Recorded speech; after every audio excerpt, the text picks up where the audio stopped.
is now being recorded. Esta es Global Telling. Usted tiene una llamada prepagada de Joe Perez. un preso recluido en de la prisión estatal de Centinela, California. Esta llamada y su número de teléfono será controlada y grabada. You have a prepaid call. You will not be charged for this call. Para aceptar esta llamada, diga o oprima ahora el 5.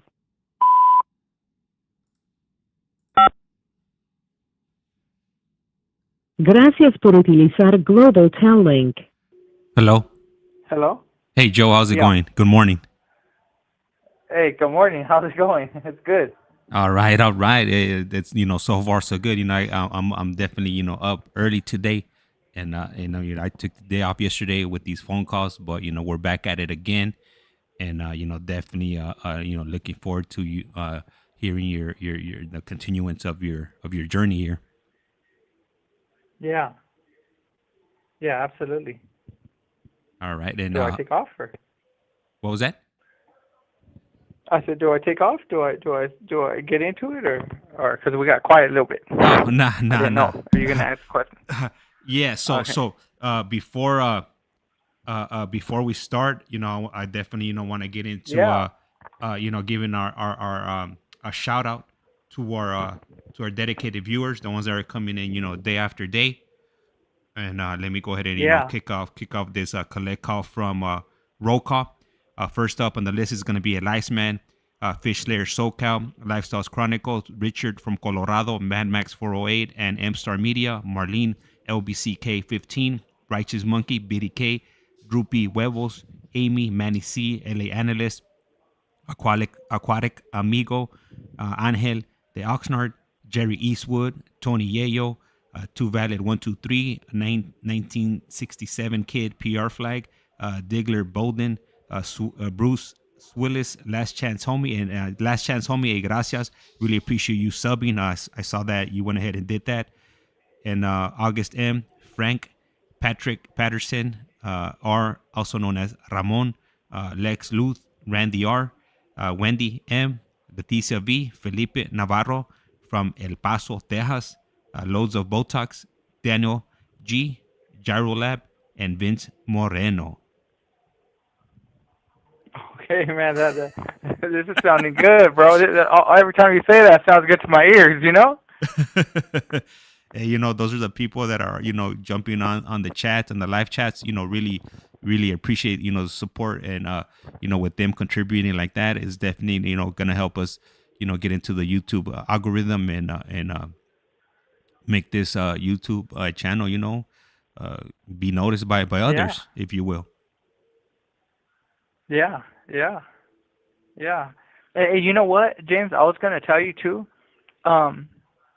Remember we were choking on the chile in here with the burrito day, and that got chaotic, and my Sally told his girl about it, and she was looking for it, but she couldn't find it. And later on, we were like, how can you not find it? Just and he's telling me, you got the right name, and I'm like, I got the right name, bro. Like, it's no sweat, right? So then somebody else was like, he has it all with no space. And I was like, oh, okay, I didn't even know that mattered. Like, I just thought if you type in the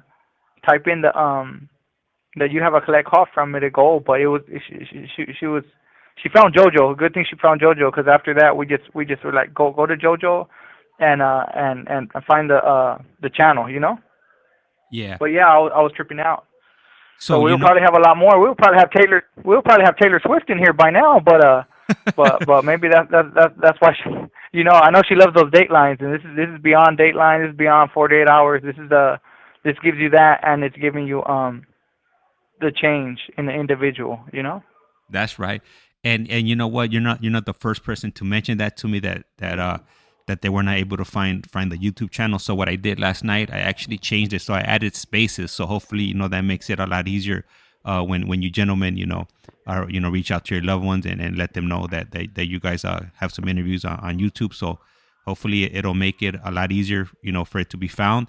And also they could also find it by adding the little at, the little A with the circle on it, and then typing in Yeah. collect call from, just like that. And so there'll be two ways. And as a matter of fact, what I'm also gonna do is I'm gonna go ahead and send you a direct link so you could have that on there on your on your messages and like that. And if you could let anybody else, that's currently on here, just let them know. We added the spaces to to make it more user friendly, if you will. Oh, that's cool, because if you send me the direct link, like, we could copy and paste. So I could copy and send it and text it to people, and they'll just go straight to it, I'm assuming when it leaves this jailhouse tablet that don't let you highlight anything, when it goes to their phone, they'll touch it, turn blue, and they'll just go straight to it or something like that, Yeah. Okay. Yeah, I'll make sure. Right now, Okay. when we jump on the calls, as soon as I get a moment, I'll go ahead and forward that over to you, so you could have it on your tablet, nice and handy. Okay, cool. Too, like, I don't ever want you thinking, or you or any of the audience, right? I don't ever want you guys thinking you can't ask any question. Like even like I ended last call, like, if you have anything pops in your head or you want to shoot it, if I can answer it, I'll answer it. Yeah. No. Hey, thank you. For that clarification on there. But yeah, normally, whenever I have anything on my mind, I'll go ahead and ask. But sometimes, it's your stories or your journey is so it's so vivid that there isn't, no questions pop into my mind. But the audience, you cover all the bases. You're giving us all the details. I mean, the only thing I could probably ask is, hey, what direction was the wind blowing that day? Do you remember? Other than that, I mean, you're painting a perfect picture. You're talking about the yard? Yeah. At the yard of that day, I don't know, bro. Yeah, I can't remember that stuff. Yeah. Yeah. Yeah, and you know what? When I ended last session, right? You forget things, like as they're happening, they happen, and then when I said that last time, like, I remember that he was the one that said that, and then I remember, like, oh, this is what happens in the future, and it just hit harder. It hit harder than I thought it was gonna hit, because keep in mind, I just remembered that, and I'm in the future now, and some things, even in nothing's justified in the criminal lifestyle. I'll say that before I say anything, but when you're living that life, you kind of know what's expected or what's this or what's that. And if it's a bunch of pirates on a ship in 1517 or whatever the pirate days were, right? All the pirates are living by a code. Now you're throwing pirates off here for doing that, you're throwing them off of there for doing that, and everyone's fine with that. But when somebody gets thrown off and everyone's like, man, he didn't deserve that, it hurts a little more, Yeah. Like he didn't have no fault, like, you know what I mean? I don't know if I'm explaining it right, but that's the best analogy I could give to it. Esta llamada y su número de teléfono será controlada y grabada. So pretty much in that world, he was doing everything that was asked of him. I mean, they couldn't have been a better person, to be in that position. And then for him to get done the way he did, it wasn't right, because he was dotting his I's and crossing his T's in that world, and it was done scandalously. Yeah, it was a real scandalous a scandalous a lot of scandalousness behind it. Yeah. And you know what, I appreciate you clarifying on that, because that's reality for some. There's people that they go above and beyond as far as in that world, and they're trying to do what's right in that world, if that makes any sense. And then for whatever reason certain people might not like them, and then anything that they've done incorrectly, no matter how small it is, they'll use it against them, to politic against them. Maybe he didn't brush his teeth that day in the morning, and somebody noticed it. Yeah. And that's all it takes, I mean, as dumb as it sounds, sometimes when these people get removed, it could be the most trivial thing that could have done. But and I'm sure a lot of other Yeah. people have gotten away with stuff like that, and then but for whatever reason, this particular individual, he didn't catch any breaks, and that's all it took. Yeah, and like for the audience too, I got to see 60 Days in here, you know, like they showed it on Fox or they showed it on one of these channels, you know, and we were watching it, and I couldn't believe how these inmates were watching it, you know, because when I'm watching it, I'm like, man, that's fake, cause you know that's faker than fake right there, and I get that's real in someone else's world, but at least in my world, when I tell stories of the county, you know, don't picture 60 Days in, because that's not what I'm talking about. You know, like that's like a Hollywood version of things. So definitely not 60 Days in over here, guys. You know. And it's funny you Yeah, because mentioned their violence is so. Yeah, because their violence is so it's so primitive. You know, if you're living that lifestyle, it's so very primitive. It's like juvenile hallish almost to the California setting of a jail. I don't care what jail you're in. I don't care you're in LA, Orange County, San Diego, like you're up north in San Jose, San Francisco. Like I know what my county jail was like, and it's a lot rougher and more demonic than that, you know?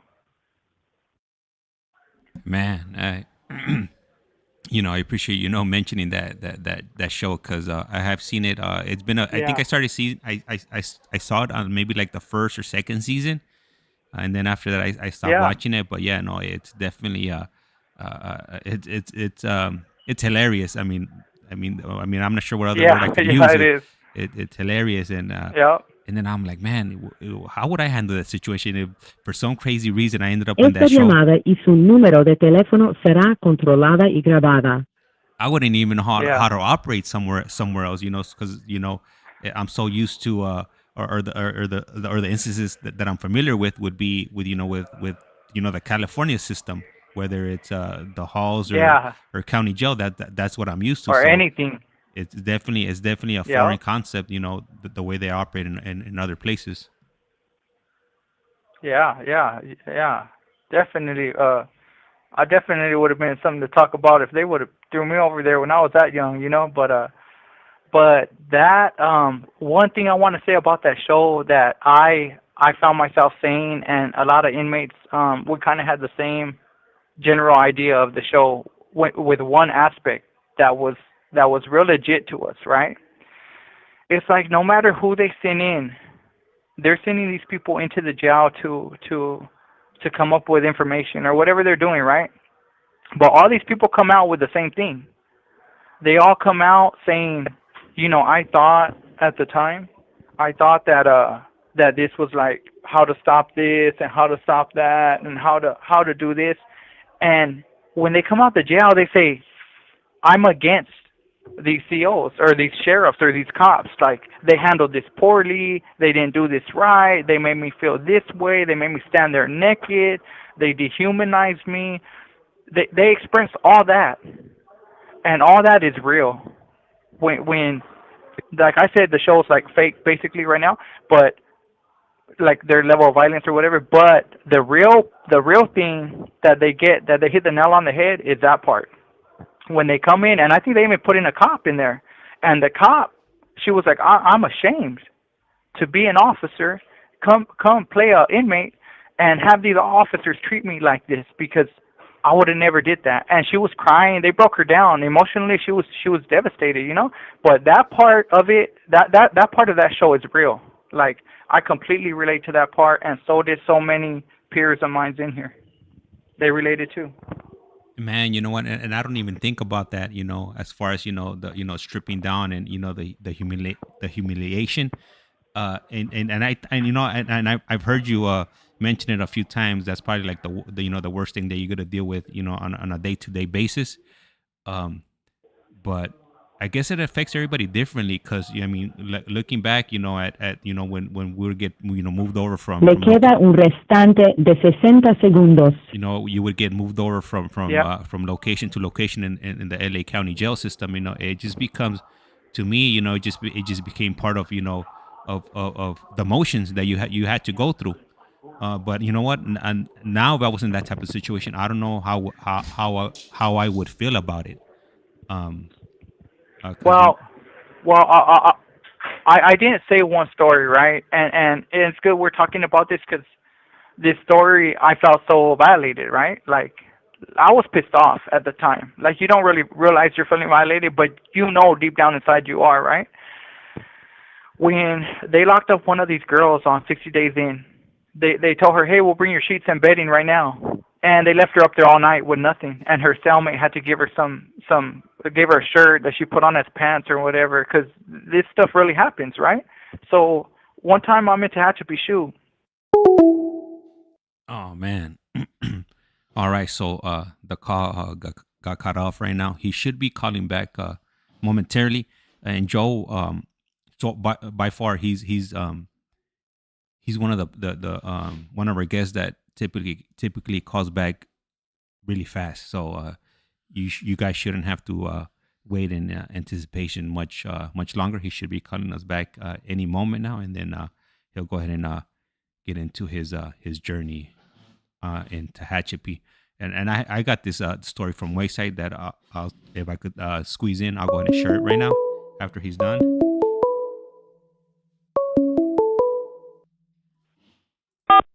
This call is now being recorded. Este es Global Telling. Usted tiene una llamada prepagada de Joe Perez. un preso recluido de la prisión estatal de Centinela, California. Esta llamada y su número de teléfono será controlada y grabada. You have a prepaid call. You will not be charged for this call. Para aceptar esta llamada, diga o oprima ahora el 5. Gracias por utilizar Global Telling. Hello, Joe. Hello. All right, so you left off Yeah. at Tehachapi. Okay, I'm in Tehachapi Shoe, and you get stripped out right there by men, women. It doesn't matter, right? And everyone's used to the strip outs. You strip out before you go to yard, and you do like a quick little strip out. It's no big deal. You do that every time you go to yard. Well, one time I go to yard, and these cops kind of have like a good relationship with me. Like they kind of know me. Me and my cellie had took their cuffs one time and gave them back for extra trays, and like they started giving us extra trays because we did that a couple, right? But the cops know me. What I'm trying to say is the cops know me, right? And we go out, and there's this new cop. I never seen him before, but he's old school. You know, you could tell the type. They're older, salt and pepper hair, military looking dude, roughneck, real roughneck. You know, you could tell he hates us. And it's just my luck. I happened to get him. So they pull out my cell, which is 2 homies, and another cell, which is 2 homies. And there's 4 cages in the day room. So they put us in the cages. They shut the door behind us. They lock the door with a lock. And now we stick our hands out the tray slot, and they're uncuffing us. So then we turn around, and what you do when you're going out is you know you got to get naked, so you don't have your socks on. So you have your socks like already ready to hand the cop, and you give them your shoes, and you take off your boxers, and you give them to them. Now, what happens at this point is like the cop will say, okay, turn around, squat, and cough. So all 4 of us do it generally like at the same time or whatever. Like it's not planned like that, but it's just we're getting stripped out at the same time. So you turn around, you cough, you stand back up, and usually the cop will give you your boxers back. Usually you get to get dressed at this time is what I'm saying. Now, this cop don't give me my boxers back. And he says, turn around, don't bend your knees, bend at the hip, squat, and cough, or bend at the waistline, like basically keep your knees straight, don't bend down. And you know, you always bend down, you always bend your knees when you squat and cough, you always go, but it's okay, this fool wants to be thorough, you want to get a good eye shot, okay, we'll do that. I turn around and do that. And I do it, I thought it was good, right? And the other homies are getting dressed at this point because they got their boxers. The cops handed them their clothes back. I turn around again, and this guy, he looks at me and he says, no, that wasn't good enough. Do it again. And I feel played. I feel like everything coming up in me like, fuck you, you know? And I'm like, send me that shit down. Be cool. You know, in my head, this is all going on in my head. I'm like, just give it one more, you know? Fuck it. Boom. I turn around, put my hands on my ass, spread my cheeks, don't bend at the knees. You know, that should be it. Like this is above and beyond right here, guys. I get up and that fool says, do it again. And I'm like, fuck you. You know, at this point, I'm like, fuck you, and that was uncalled for. We went past the point of being uncalled for, and I still did it for you. So he doesn't give me my boxers back. Keep in mind, the other cops are regulars, so the other cops know me, and they, you know, we don't have a bad relationship. You know, so when he's being all rah-rah with my boxers, they try to take out the other two homies in front of us to yard. And the other two homies are like, fuck that, I'm holding the cage. Give the homie his boxers back. And this fool's like, get them out of here. And you can't. They're holding the cage. They're posted up. And now all the homies are on the windows looking out the cell windows, because now it's an incident. Now people are looking, right? And I'm standing there naked. And a cop tries to get my cellie out to go to the yard. And my cellie's like, nah, I ain't going nowhere. Give my cellie his fucking boxers. Like, what's up with that fool? What's up with your partner? So one of the cops goes to him, and he tells him, like, that he whispers something in his ear. And that cop's like, nah, fuck that. Whoa, this motherfucker ain't running the show. I tell you fucking squat and cough, you fucking squat and cough, da-da-da-da-da. And I ain't even talking to him no more. Like, I just completely shut down. I'm just looking at this fool crazy, like, I will whip your ass if this cage wasn't here. And he's looking at me the same way. He's a roughneck. Like, you could see the warrior in him, you know? And I stay right there, James, for like half an hour, bro, like 40 minutes, just standing up naked. And my arms ain't even crossed no more, man. My hands are open. I'm on the cage, like bending, like my hands are on the cage, so I'm like leaning forward. Bro, he left me in there so long that my mad stance went away, and now I'm just chilling, you know? Esta llamada y su número de teléfono será controlada y grabada. He went in the office. He stormed off. And he had my boxers, my whatever. He probably put them on the table, but the cops know not to give them to me because he's over there. So he went over there, and you can literally hear this dude throwing his office around. That's not even his office. He's just in here one day. I never seen this dude a day in my life. He's pissed off, and then the other three cops, they're like with each other, and then they finally decide, like, let's go talk to him, you know? And they're telling me, like, putting their hands up, like we'll get it, relax, you know? I'm like, don't trip, you know? And they go to the office. And you could hear him screaming at them, and the doors are shut. So he's really yelling for us to hear bits and pieces. You took a fucking inmate's back. You never fucking take inmate's back over your partner. Who the fuck are you? Who trained you? You fucking ain't shit. He's going off on them in the room. And then after about 40 minutes, 30 minutes, 40 minutes, they come back, and they give me my boxers. And they were in the office the whole time. Who knows what? Yelling went on, and then it got quiet, and they just stayed there forever. And then I get my boxers, and we go to yard, and all the homies, you know, the ones that held the cage the other side, they shake their head like, yeah, like, let's go, boom. And we go out to yard, and the homies at yard are like, what happened? And we're like, don't trip, fool, we'll tell you after workout. And then we just got straight to the workout, right? But that's a situation like where I'm talking about. Like, it's degrading, it's humiliating, it's demoralizing. One time, I told you guys about the cell extractions at Salinas Valley. On the second cell extraction we did as a whole, as every race, as Bloods, Crips, Mexicans, both sides, north side, south side, like both, everything, Woods, everybody's in there on these cell extractions. They took 8 block out, and they cell extracted them. And when they cell extract us, like they leave us with our boxers, you know, like they don't take them off, you know. But this time, what they did was they took every pair of boxers off of everybody coming out that building, and it was mostly homies. This is the building that's unique in all the prisons I've been to. There was a black cop that liked the homie Stilo, and he had a gang of homies in there. Like, it was a section full of homies. So that second time Sacramento came up because they're trying to defuse the cell extractions. So Sacramento has about 30 people in suits and business ties and women in suits. And they hit that yard, bro. And there is nothing but naked bodies in the cold, in cuffs, out there with snot dripping out their nose because everyone got pepper spray to come out the cells in the first place. So everyone's looking a mess. Everyone has pepper spray on them. Everybody, your nose is dripping, leaking, snot's coming out. You got people choking. You got people with their eyes all watery because the pepper spray, right? And every man is naked, right there in the cold, standing on a concrete wall, right there. And Sacramento, and we don't really know the stuff we go through as a inmate, because you think you're just rolling with the punches, right? But this let us know something. When Sacramento came in there, they looked at that scene and they cussed those cops out, and they were like, who the fuck is in charge right here? Like, put some clothes on them now. This is, and they start using those words. This is humiliating. Like, how could you guys do this? These are normal people from the streets that walked in here trying to see, why are we cell extracting? Why is this prison going so crazy? That's what they seen, and they felt some type of way about it.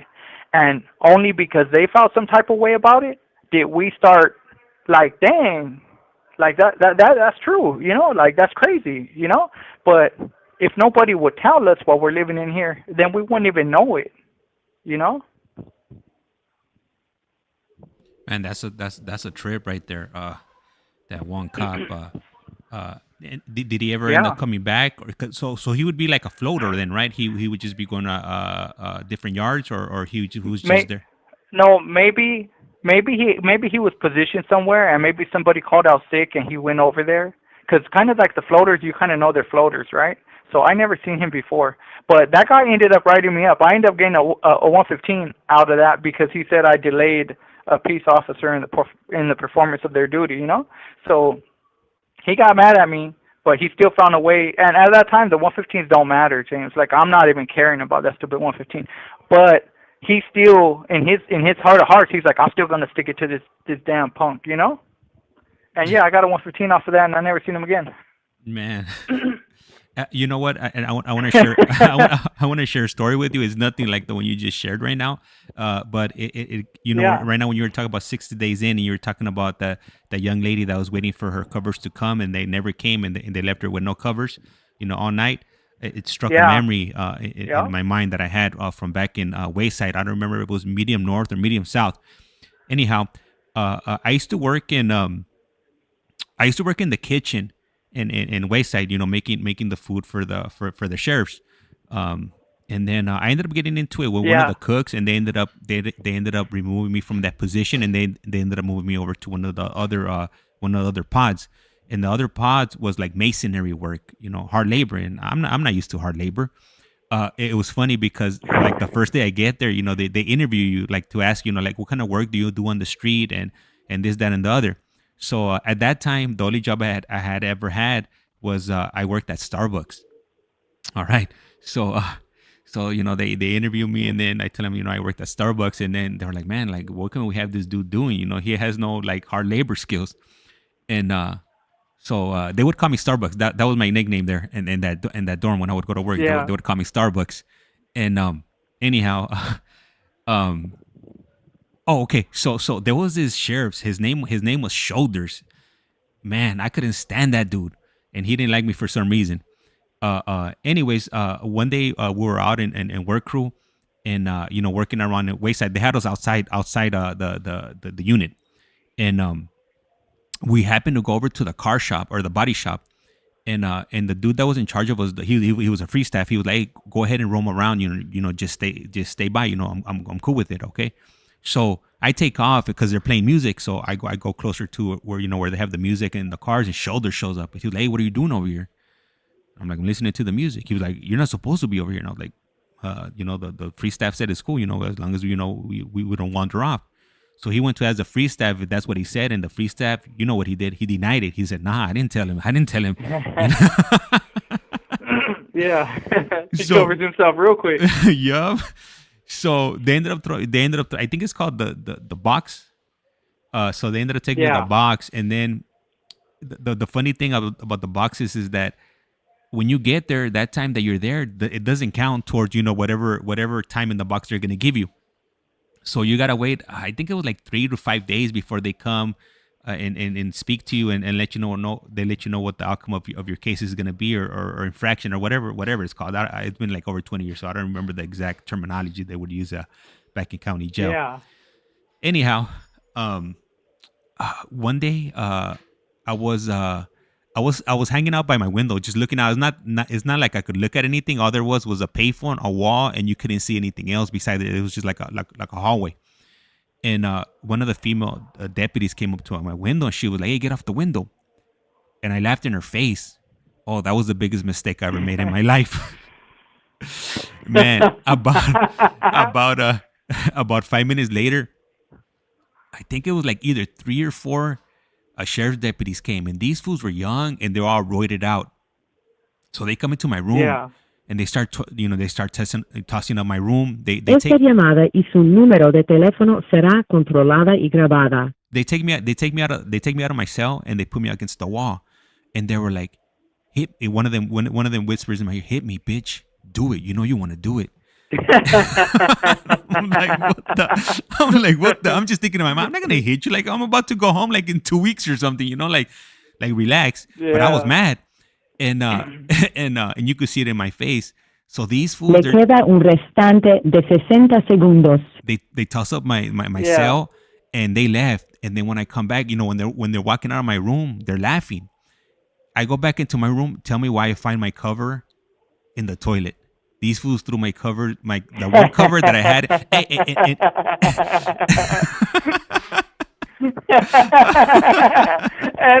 And for those of the audience, this is the kind of humor we have when we get done wrong. Homies will be laughing like, "Oh, they got your ass." Yeah. Man, so yeah. So and then so when you're in facilities like that, there's no air. It's all cold air. It's air conditioned. It's temperature controlled. But it's freaking cold. It's summertime, but it's cold in there. Yeah. So I'm like, man, it's gonna be a rough night. It's gonna be a rough night tonight because my cover's soaking wet. I don't have anything else. They wet everything in the room.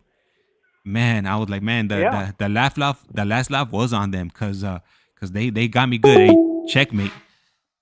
All right, so right now when Joe calls back, I'll go ahead and let him continue with his journey. I just wanted to throw that in there because like I said, when he was talking about 60 days in and about that young lady not getting the covers, it just triggered this memory that I had from back in those days and the type of situations you put yourself in when you're out there messing around and doing what you're not supposed to do.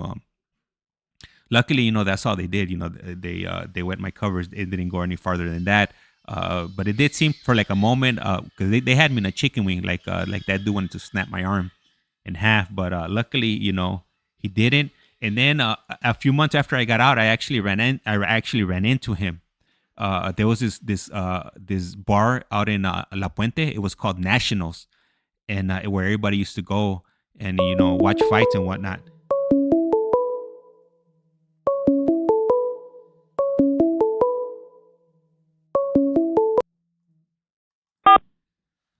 This call is now being recorded. Global Telling. Usted tiene una llamada prepagada de Joe Perez. Un preso recluido de la prisión estatal de Sentinela, California. Esta llamada y su número de teléfono será controlada y grabada. You have a prepaid call. You will not be charged for this call. Para aceptar esta llamada, diga o oprima ahora el 5. Gracias por utilizar Global Tel Link. Hello, Joe. Hello. Yeah. All right. So yeah, man. To say that, I mean, to put to put it into context, man, it was definitely a cold night that night, man. I was shivering and man, I couldn't wait till those covers finally dried up like 24 hours later. But they were there. Like I said, there's no warm air in there, so it definitely took a long time for those covers to dry up. Yeah, that's something I'm sure every inmate, at least in California, I would think the whole nation though. Every inmate probably experiences here and there. Like, I know a lot of us have cut our mattresses open and slept in them because sometimes these cops, for whatever reason, I'm not saying it's uncalled for, but sometimes things get a little hectic. And your property, everything will be out that cell. And like James is saying, it's freezing. It seems like they want to freeze us to death, right? So you cut your mattress open and you'll sleep in there because that's the only warmness the only warm feeling you could get, because all you have is boxers, if anything, and nothing else. Yep. And so one time that I'm coming home, like a few months later, we were out in we were out in a bar up there in La Puente called Nationals. It was in the what was it, in the is it La Puente Mall? I forget the name of it. Anyhow, we were there, and guess who I ran into? I ended up bumping into the same cops. The cop. Yep, they were, and they were like, Yeah. running like a pack of hyenas. The same dudes. All roided up. And I told my homie, Yeah. hey, you see Yeah. those fools? I was like, those fools are sheriffs right there. And then I told them the story. Yeah. My homie were clowning me. Yeah. But they got me. They got me. Yeah, they did. And yeah, they rode together. Okay.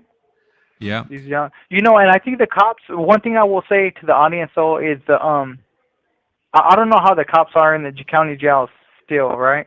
But in CDC, in the prison, the cops gotten a lot better. Now don't get me wrong, you still got your aggressive cop here and there that nobody likes, but there used to be a lot more of them. And where I'm at, there's only one of them. Little by little, they gotten softer. Little by little, they got more human. I'm sure it was a rough training to them when we were more wilder, because the inmates got softer, and so did the COs. Like, both things started simultaneously going in a better direction. So I give them credit, because they're not like the old COs that used to like big corn-fed rednecks that just want to put your face in the concrete floor.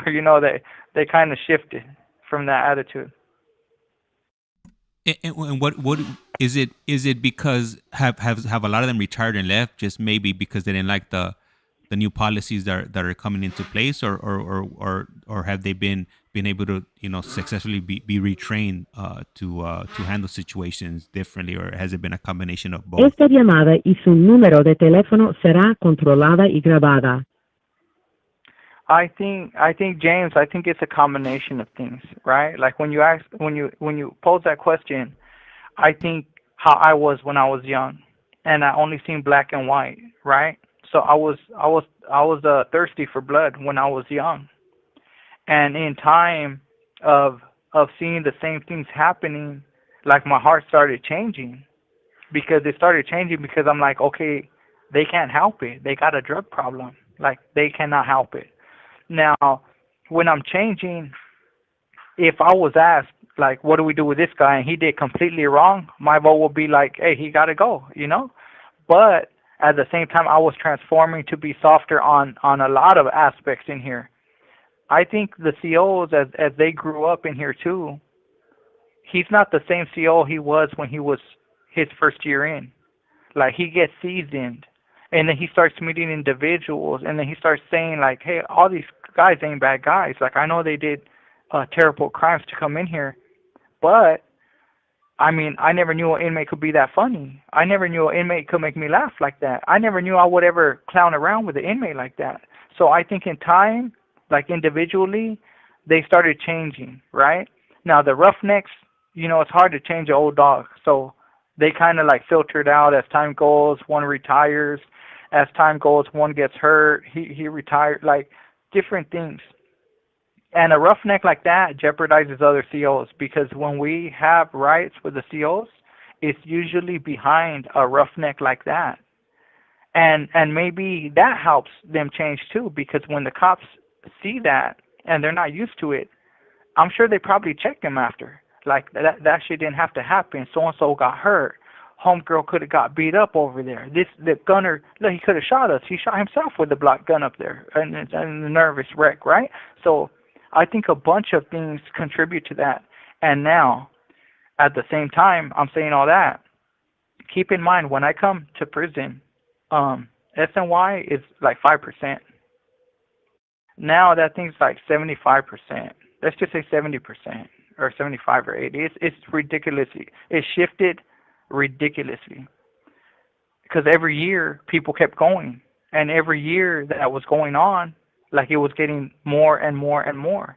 So now you got guys over here. Maybe they're not having the programs, but maybe their behavior changes where the cops see it, you know? And now to bring us to this point, 2024, 23, 22, 2019, I would hear the COs literally be saying, like, I can't believe what's come of this place. Like, we used to try to hear you guys talking about knives and who's next on the chopping block and this and that, and now we're hearing, oh, I just got my AA, and oh, this fool's over here, he needs this many credits to graduate, and the conversations in prison, as far as the inmate standpoint, they've kind of taken a turn because we didn't have all these programs. Remember in 2006 when I talk about SAP, and the cops were making the ladies cry, telling them you're a hug a thug, you're a scum like them, these guys are gonna get out and kill people. That was the attitude.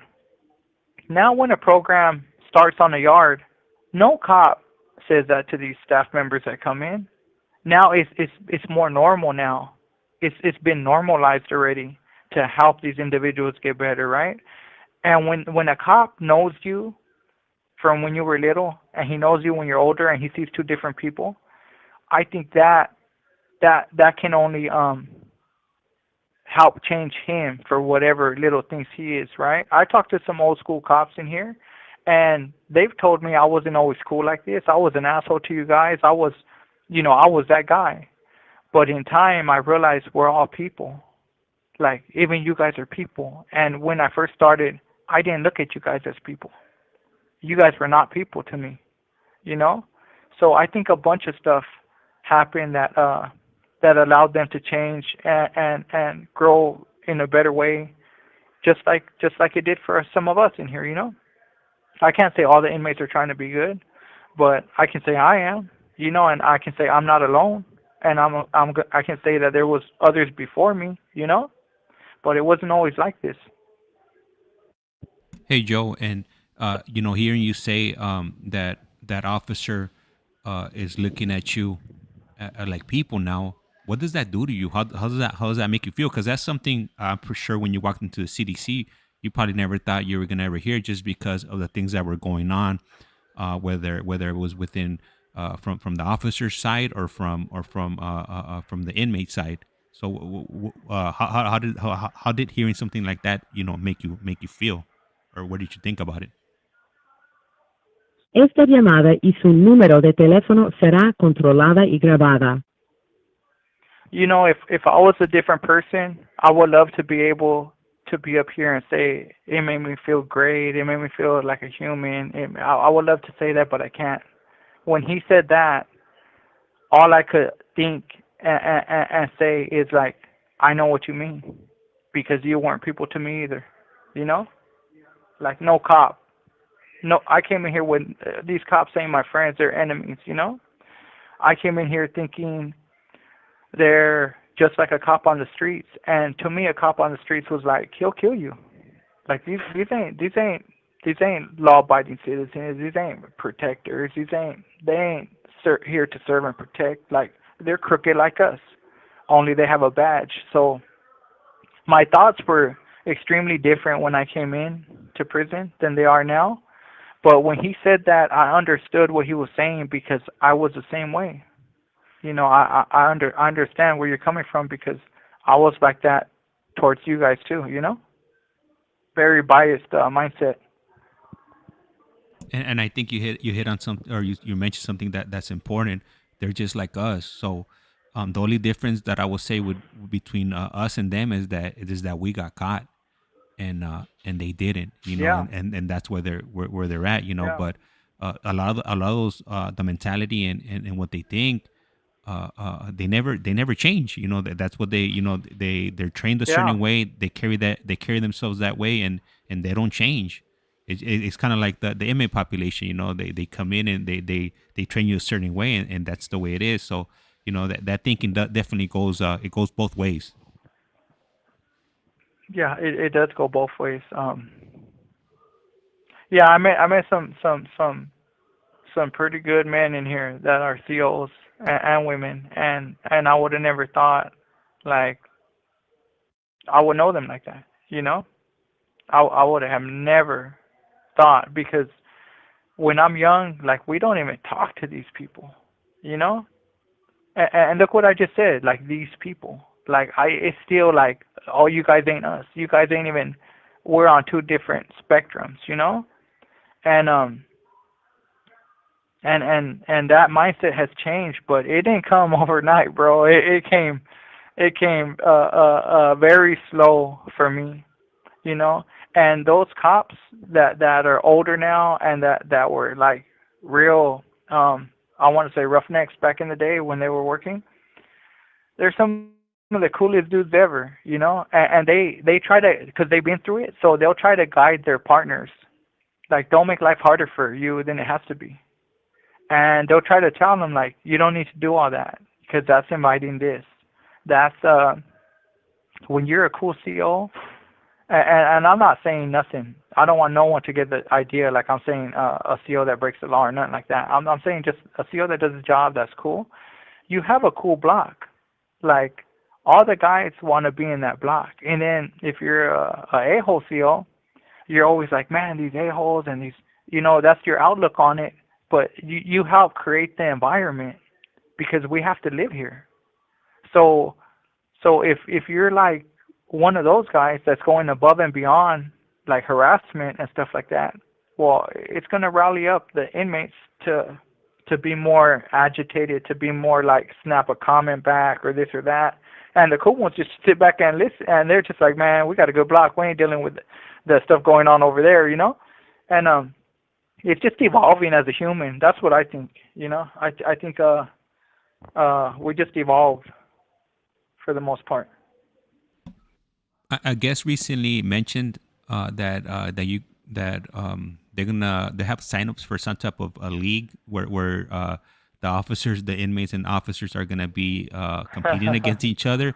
Do you know anything about that? And what's is anybody talking about it? What are their thoughts or your thoughts about this whole league that they're inquiring about setting up?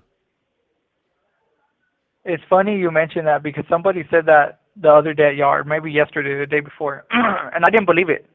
I was like, I just don't believe it, right? And but if they would do something like that, like I would play. I would like I'm assuming a league like a sports league because that's the way it was mentioned in here, like a basketball. Le queda un restante de 60 segundos.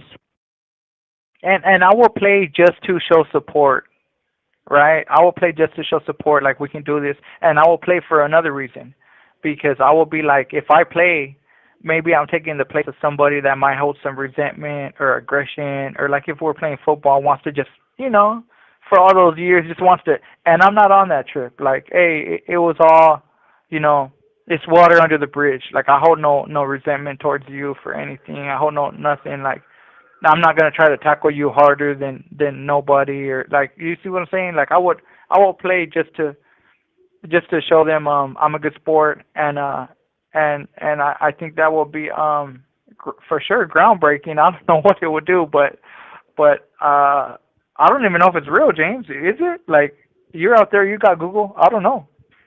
I'll touch on that right now. I know the call's about to cut off right now. All right, so he should be calling us back shortly. And from my understanding, it's real. But you know, the rumors around the YouTube water cooler is that yeah, they are gonna be doing something like that, and definitely going to be interesting, you know, to hear, you know, the outcome of these events or these leagues. So Joe should be calling back shortly, and as soon as he does, we'll go ahead and continue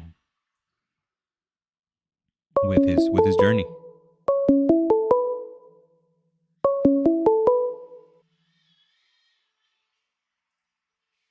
Esta es Global This call is Calling. now being Usted recorded. tiene una llamada prepagada de Joe Perez. Un preso recluido de la prisión estatal de Centinela, California. Esta llamada y su número de teléfono será controlada y grabada. You have a prepaid call. You will not be charged for this call. Para aceptar esta llamada, diga o oprima ahora el 5. Gracias por utilizar Global Tel Link. Hello, Joe. Hello. Okay, so from what I've heard around the YouTube water cooler is that it is true that that the CDCR is encouraging the officers, to interact with you guys on a different level. So I'm definitely looking forward to hear what kind of league they set up and how it goes, because I'm sure there's a lot of people thinking that it's a horrible idea. I'm just gonna wait to see what the outcome of this whole conversation is gonna be in the future, and I'm pretty sure it's gonna be sooner than later to see how it goes down. Because I don't think it will ever be basketball, because in basketball we're in prison, we play rough with each other, and even our verbiage on the basketball court is harsh, So I don't think basketball, because I could see us having a normal game of basketball and saying normal stuff, and to a CO he'll take that like, what? Like I'll sock you right now, So I definitely don't think it will be basketball, But I could see like baseball, like maybe not a physical contact sport. I would love football, because I know these guys love football too. So, and when we play football, it's always like flag or two-hand touch. We have played tackle in Salinas, fun games. But homies get hurt when we play football. Like they just go to medical. People get hurt. So I don't think it will be football for some reason. But I don't see nothing wrong with it, bro. I love the direction it's going. Hey, maybe they'll start a sporting league. Do you know what a sporting league is?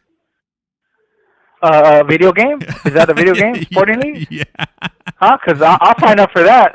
I'll sign up for that. ES Sports, baby. That's right. It's in the game. Young Emmett Smith right here. In the game, Yeah, I would love that. Yeah. Yeah, but at least my later years, like my more recent years, I'll say from like 2019 and 20 and 21 and 22, 23, 24, right?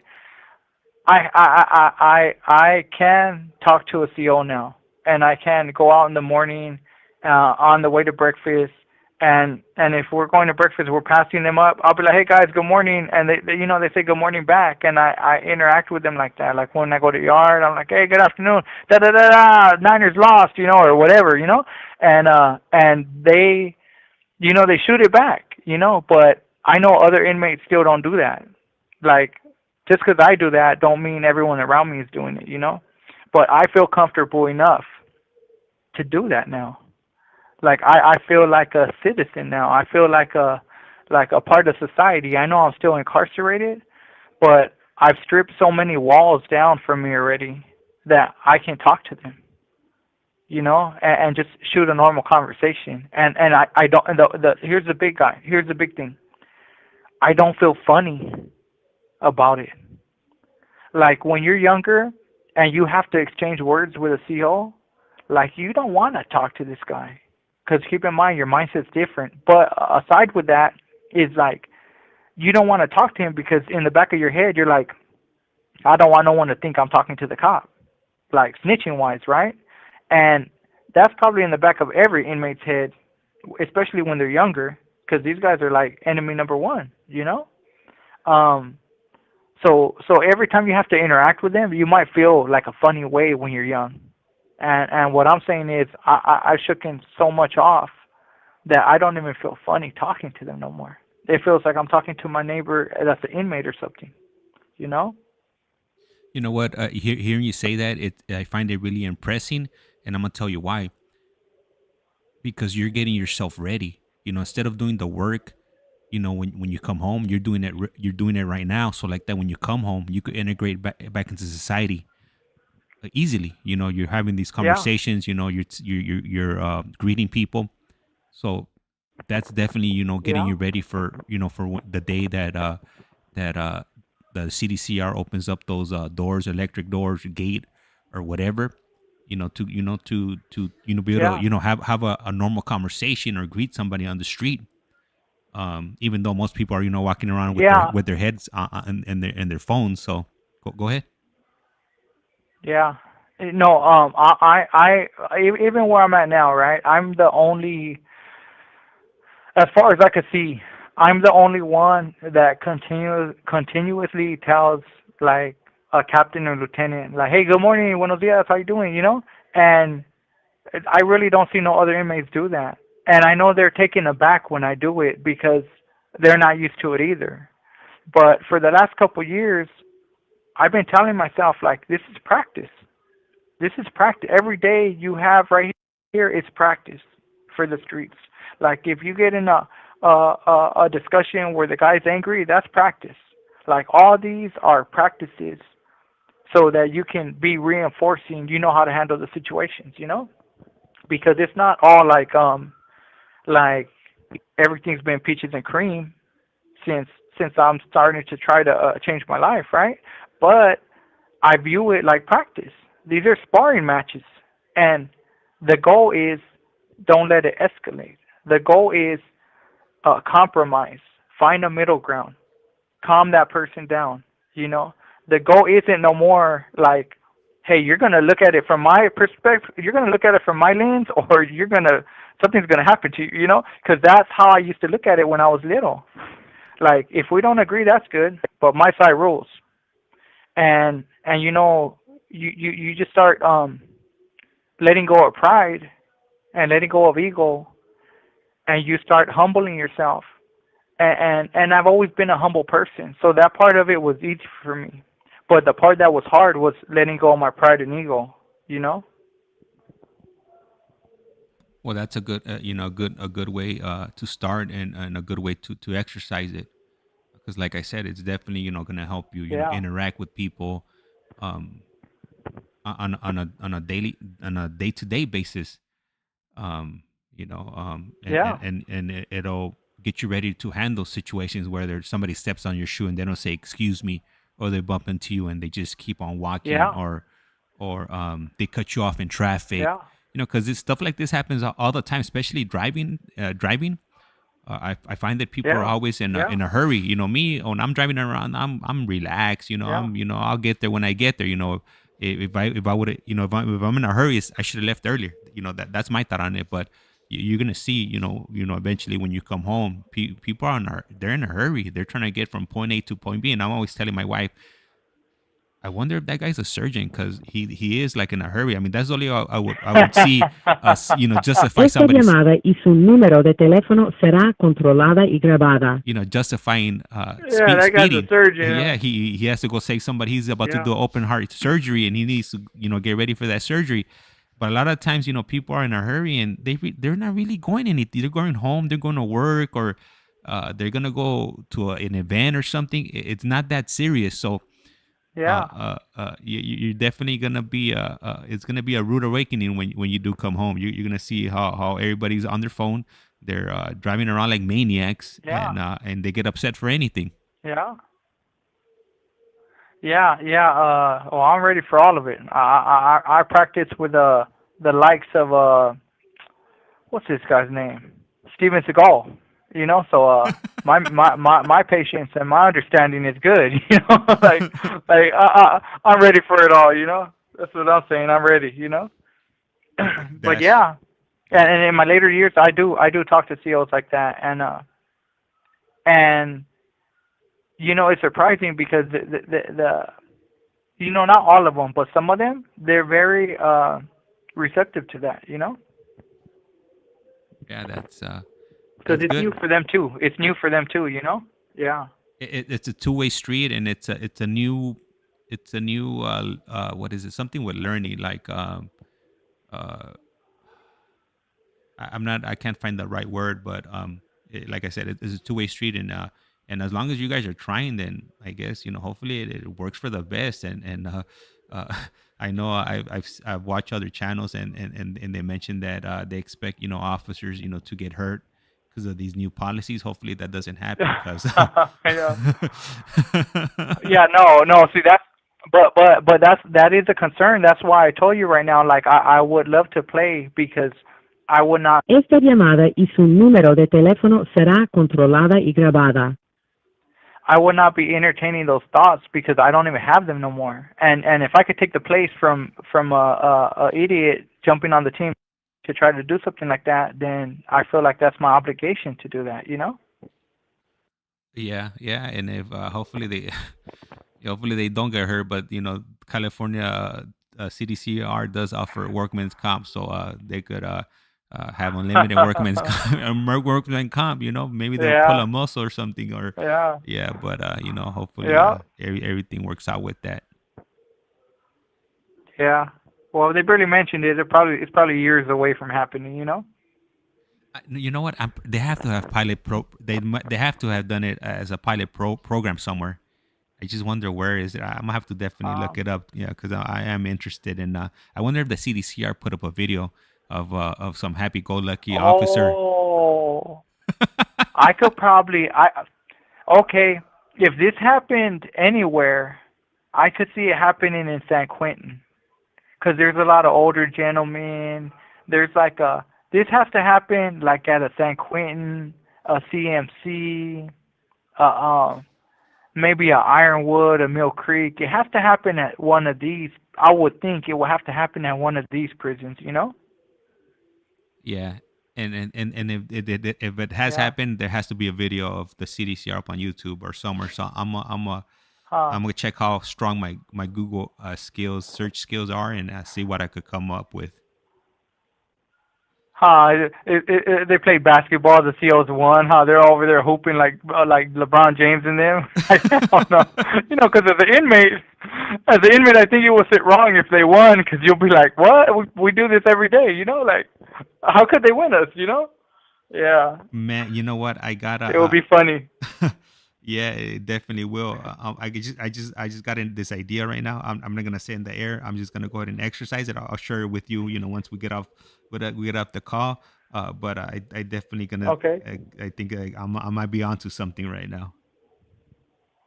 Okay. Yeah. Man. Yeah. So I think I read your mind, by the way. I'll tell you when we're off the air too. All right. Okay. So, what do you want to get into now? With we've been talking about the changes that the CDCR's looking to do.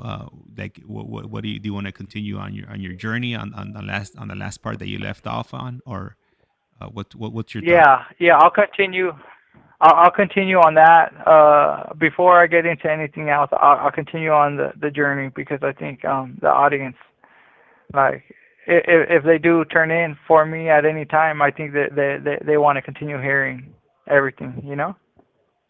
Yep. Okay. So last session I was talking about the consultation. Right, and the commissioner telling me, like, you need to do this to get out, you need to do that to get out. Like, so they tell you what to do, right? So I just pulled out a piece of paper that he gave me back then. It's the original document he gave me in 2015, and it says the things to let you out. Right, they use the word suitable. Factors tending to show suitability, right? But that means, like, to let you out of prison. And that's after the SB260 passed, if you're under 18 years old, right? So some of the things is no juvenile record. Le queda un restante de 60 segundos. No juvenile record, so I don't have that. But they say stable social history. And I put a star next to it because in 2015, I probably have like 250 visits in prison. That's not counting all the visits in the county, and I don't even know if they count those. But in prison, 250 visits is a lot. So I got that down packed. Signs of remorse. I put a star next to that because I got that down packed, crime committed as a result of sufficient stress to the inmate's life. Now, I shared my life with you guys, and I shared stuff that was going on, so I put a star next to that, because I'm like, because in prison you realize not everybody grew up like you. You think everybody grew up like you, but you realize some guys didn't weren't exposed to as much as you.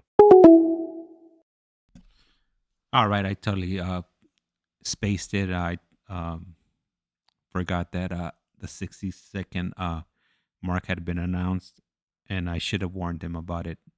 But anyhow, he should be calling back shortly, and then he'll go ahead and continue on his journey. And if any of you are wondering what that background music was, I should have known better. I knew. Normally, I refrain from searching things up while I'm on the computer, because any sound that comes into my computer is obviously gonna be transmitted over to you guys.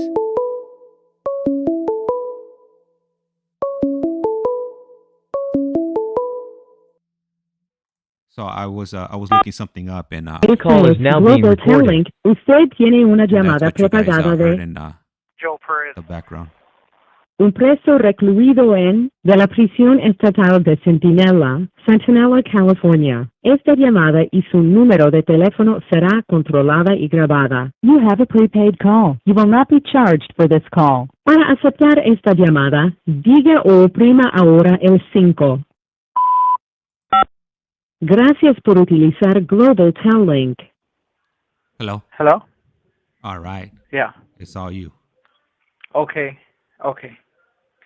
So, the crime committed under stress in the inmate's life, right? I think I have that. Like, I'm talking about before a teenager, or before everything happens, you know? And, so the prisoner's age, right? The prisoner's present age when he goes to board. So in scientists' eyes, like, you age out a crime. It's just it's a science. Like, they got it down to a science. You literally age out a crime.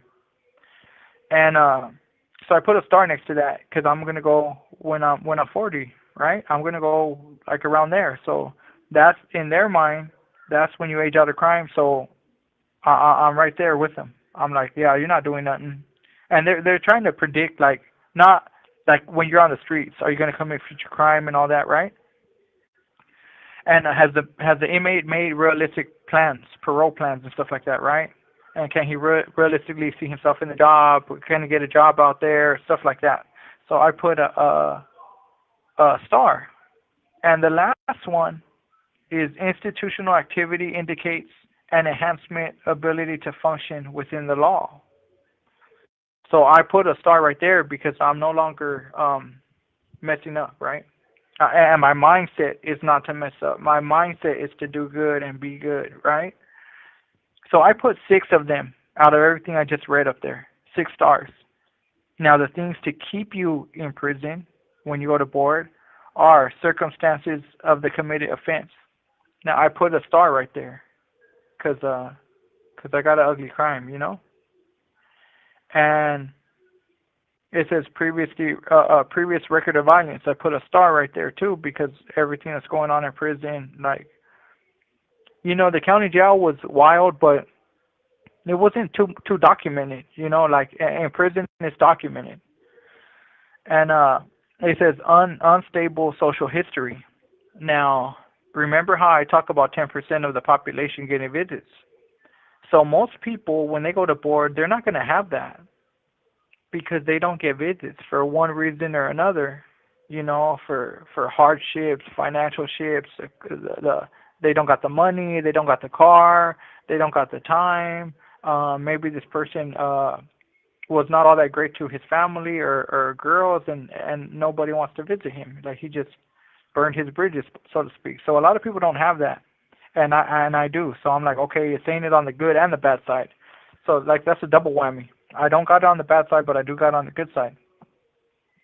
And the last thing was institutional behavior, and I put a star right there. Like, so in my mind, when the commissioner has this conversation with me, I got 6 going for me, 3 going against me.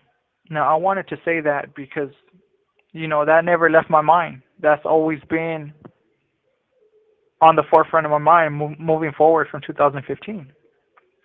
So I mentioned that I got my high school diploma and I got an AA degree, and I paid off my restitution, which I needed about $8,000 to do, because I had been avoiding that for so long on purpose.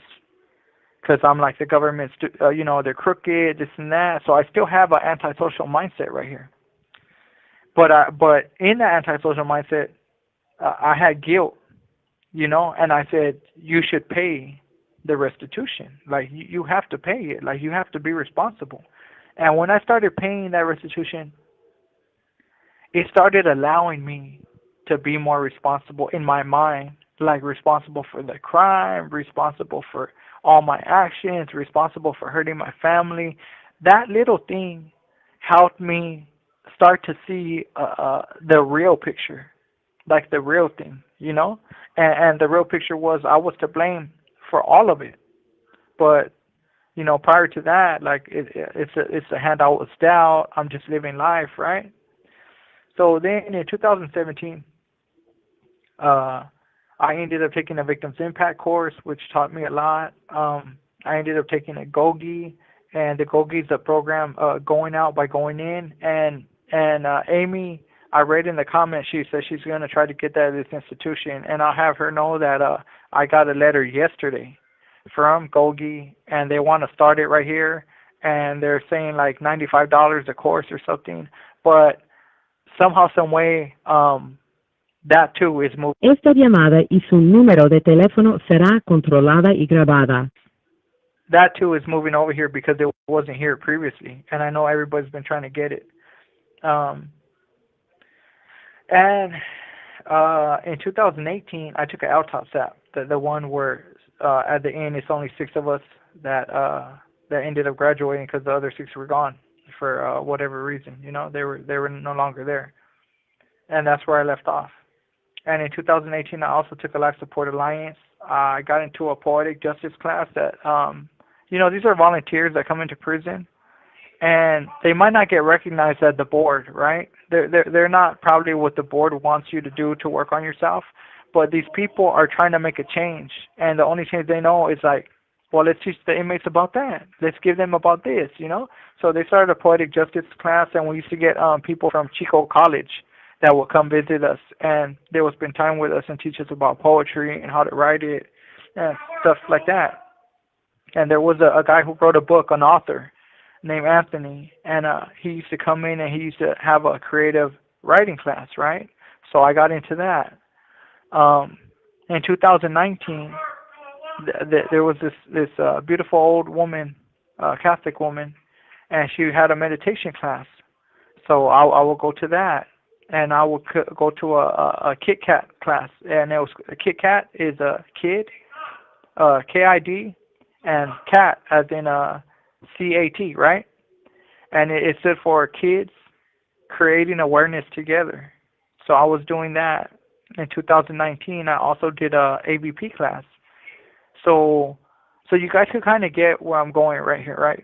I'm taking all these since the consultation hearing. Since 2014 introduced hope, like I gave up my cell phone. I was all in, and I did that cold turkey. I gave it up. As much as I wanted it, I was like, you can sacrifice this want, and you could just wait, and you'll get the whole world out there one day. So that was my mindset on it. That's why I was so stuck on just giving it up, just cold turkey. Like, it's done.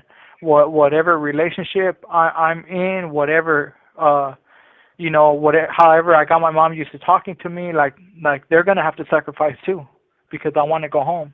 So I quit all that, and now I'm doing all this, right? And when I'm doing this, let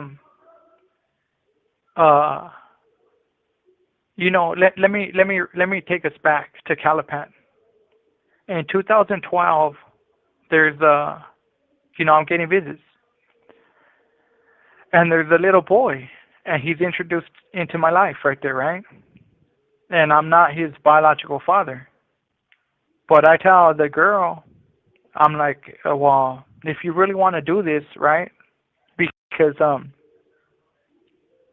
Because she wants to, and I'm like, if you really want to do this, like, there's no way I'm going into this relationship further with you, with this little boy, not calling me daddy, because I am gonna be his like I only know how to do things one way, and I would never leave my kid. I would never do that. So even though he's not mine, and me and this woman have this relationship, I'm like, I want him to know it's real. Like, we're not gonna do this. And she was like, oh, I never introduced him to a guy because I protect my son. Like, I don't want him knowing all kinds of guys. So we have this conversation, and I tell her, like, there's, you know, we could tell him later. Like I'm not saying that I'm gonna lie to him. I'm not saying that.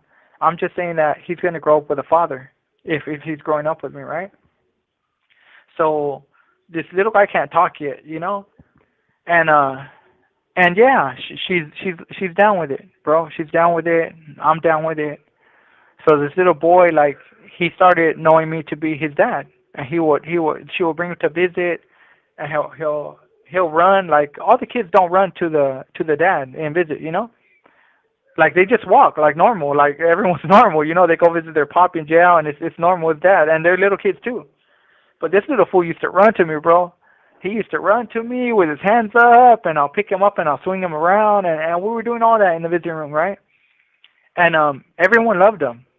Like, all these strangers, all the homies' wives, like, everybody loved him, and he couldn't talk, but he thought he was a little rapper. So he'll be like, and he'll be doing all this stuff, and he'll be doing hand movements in his head, and he'll be dancing, and you couldn't even understand this little kid, right? But he will be doing all this, and they will be like, what? What's up with your boy, fool? And I'll be like, that fool's going to be a rapper when he grows up, you know? And I'll have him in little Emmett Smith jerseys, and he'll have his little haircut and his little shoes. And so he started growing up with me in Calipat State Prison. And, you know, as he gets older, he starts talking, of course, and he starts doing all that. And one time one time he captured that visiting room. I think we were in B yard. Yeah, I'm pretty sure we were in B yard. And for the audience, JoJo, I met JoJo. I know who JoJo is now, and he was over there too with me in Calipatra State Prison at B yard. You know, so my little boy, one time he gets in front of the podium where the cops are at, and even the cops used to trip out on this little boy. And he'll get in front of the podium, and he was like, "Hey!" This is after he could talk a little bit. He was like, "Hey!" And he's putting his finger in front of his face. He's like, "Shh!" And all the homies are looking at me laughing. I'm like, you know, and everyone gets quiet, and everyone's looking at him, and the cops are like, "What's up with this little cat?" And he's in front of them trying to talk to both sides of the day room, like, shut up, you know. And everyone shuts up, and he gets his little hands and he puts them like an orchestra, like you know, the guy in the front that teaches the people how to make the sound. And he's like, wheels on the bus go round and round, round and round, round and round. And he sings the whole song, and everyone's laughing and they're clapping, and this fool's still like trying to shut everyone up. And he's like, I'm not done with the song. But anyways, I grow years with this little boy. So in my heart, that's my little boy, you know? So fast forwarding again to the future. He gets cancer. And when he gets cancer, you know, she tells me. And when she tells me, like, it doesn't hit, right? It doesn't hit me. I'm like, okay, he got cancer, okay, cool. Like, he'll be good, you know? So for like 2 months, you know, and I don't have a cell phone here, guys. Like, I call on the wall phone right here. So for like 2 months, you know what? Maybe not even 2 months. Maybe like a month, right?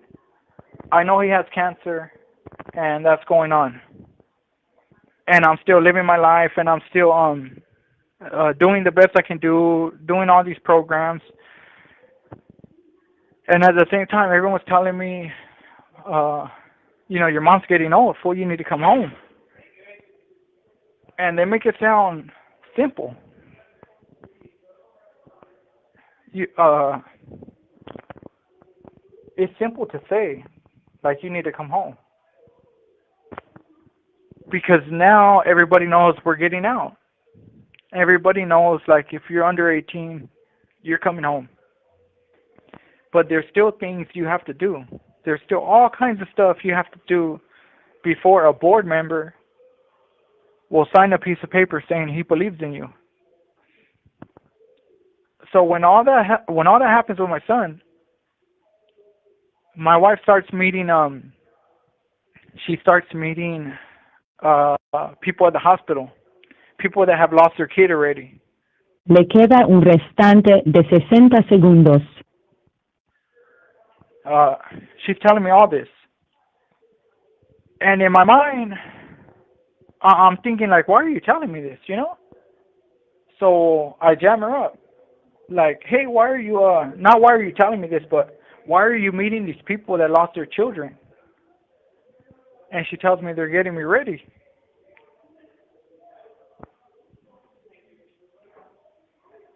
And then it hits.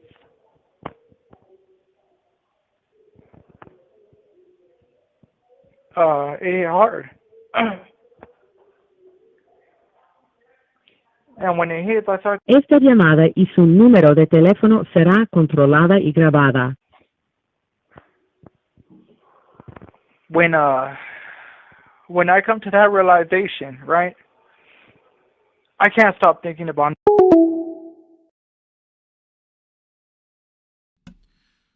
Man, that's rough right there. Man, yeah, that's the first thing I thought about when he said his kid had cancer. That's like the first thing that popped into my mind.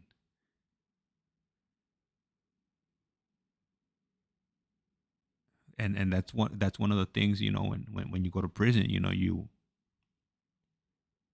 put yourself in these situations where you have no control. You have no control. Like, I'm pretty sure as any parent would want to be, you know, going to these doctor's appointments, being in the hospital.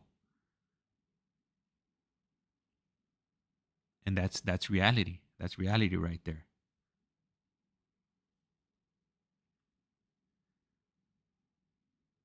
I mean, words can't even describe. You know, I have 3 daughters, and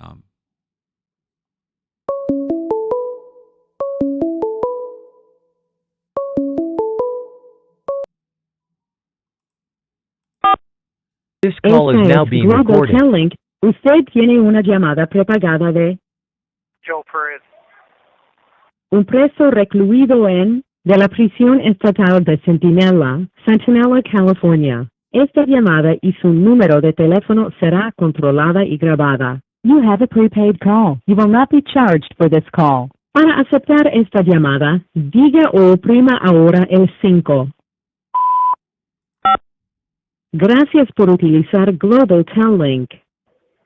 Hello? hello, Joe. Yeah.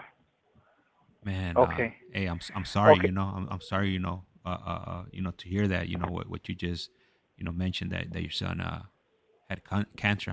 I'm sure that was a tough pill to swallow, and you not being able to, you know, be there and go to these doctor appointments and you know, go to the hospital, and you know, sure, definitely was you know, devastating once you figured out, you know, what was happening. Yeah, and it was more than that because there's concerns, you know, like if he passes away, what happens? Like, can a parent deal with that, you know? And so I'm thinking about everything, James. Like, I can't even say everything I'm thinking about, but I'm thinking about so much. And hearing that really made me to look at myself. For instance, I used to say I love my mom more than anything, right? And I meant that every time I said it. But when this comes up, like, it forced me to tell myself, like, did you love her more than anything? Because first of all, you murdered somebody and you came in here. You came to jail. You left her. So it's making me question all that, right? And then I'm like, I know from the consultation hearing, I know I got an upcoming youth offender date. Now, at this time, I didn't share this with the people. I don't think I shared this with the people.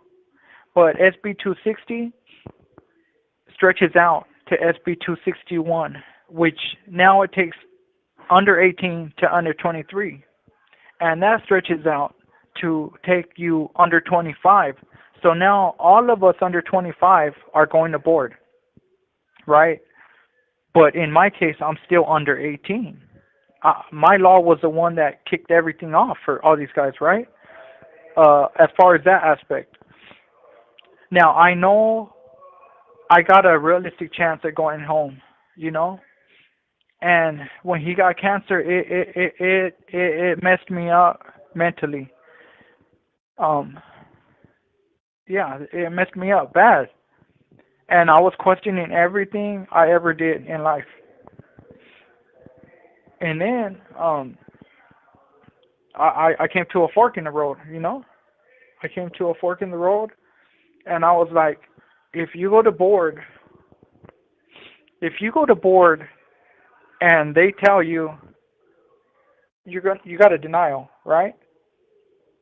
And they're saying, because I'm still on the main line, for whatever reasons, we don't believe you, right?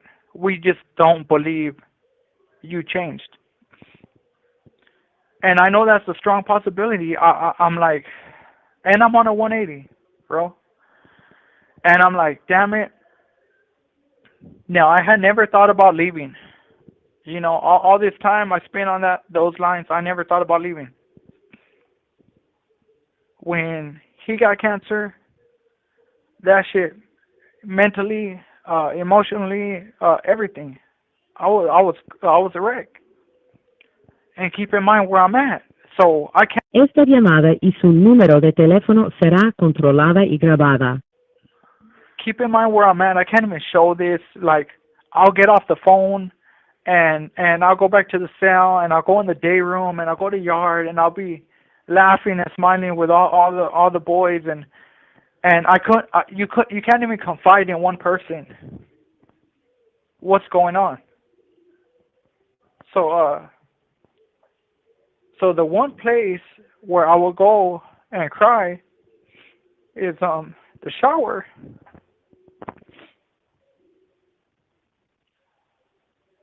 And when there was no day room, of course, you know? And I'll pray. And basically, I was losing my mind, guys, you know? And I told myself, this is where you got to put your big boy pants on. Like, do you care about this name that you have been holding on to since you were a little kid? Because it forced me to see that. It forced me to see that the only reason I'm still here is because I care about what everyone thinks about me. It's because I care about this name. This name didn't even mean nothing, bro. But I put it so high. I made it the center of my universe. And now I'm going to have to destroy that name. You know, bad credit check's going to come up, you know? And I looked at it like if they throw a grenade in the room and it's 5 of us in the room, you know? I've always been the kind of soldier that said, like, I would jump on that grenade to save you guys. And that's how I looked at this, because if I didn't get out on that first board, you know, there's no telling what this woman does. Like, how are you a good husband if you ain't even going to be there if this happens? Like, there's no way she's going to be strong enough. That's what I'm thinking.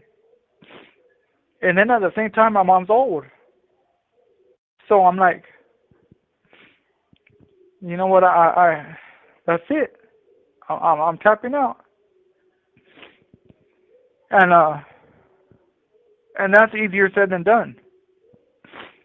At this point in my life, I'm out there 23 years. Like, I don't even know what I'm going to feel, right? I think it's an easy choice. I think I think, you know what, this is where I'm pulling the cord, guys. Hasta la vista. Because I don't want to get denied at that first board. This is the whole fear behind it. I need to go home to my family. Like, I'm done. I'm done playing games. Prior to this, around 2010, when I told you I knew everything was like I knew it was BS, right? I would always say, if they let me out, I'll never come back. And I meant that. I wholeheartedly meant that. I'm a good boy now. I could be a good boy, you know?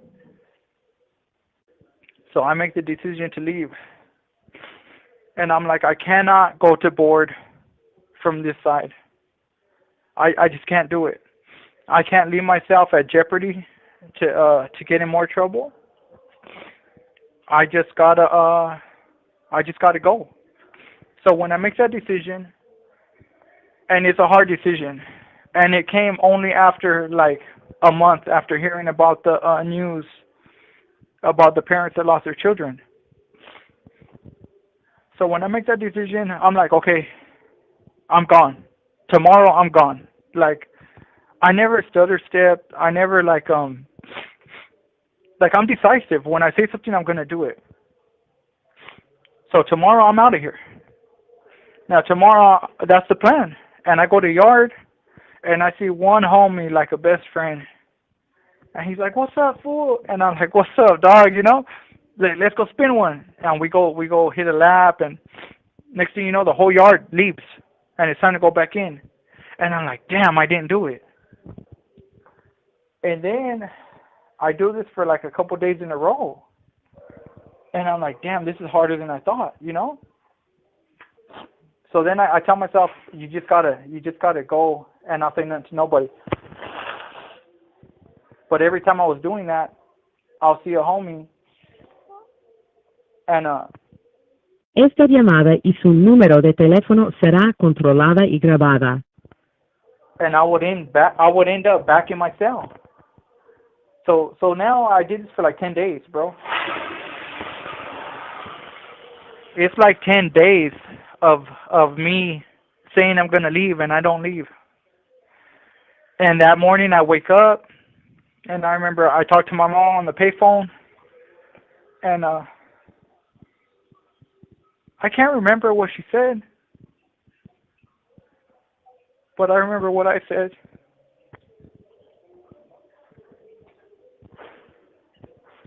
And I was like, I'm coming home.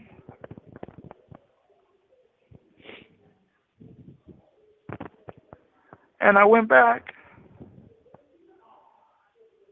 and I was my cellmate was at school, and I was cussing myself out, because I was like, "You're the biggest piece of shit. Like, you're gonna sit here and tell me you could do all this and all that. You can't fucking lock it up," because it was so hard.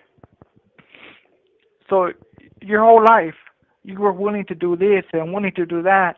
And now I'm pumping myself up, James, because I'm like, you know, you're tougher than some of the people that have left before you. You know that. And you're telling me right now, today, that they are stronger than you? That they were stronger than you to leave? And all morning, I just cussed myself out all morning, and I was like, if you don't leave, then you ain't a man, fool. Like, knowing everything you know now, you just ain't a man. There's no way you stay. And yeah, that afternoon I just went to program. I left, and I knew I was leaving for my family, right? Like, you know this.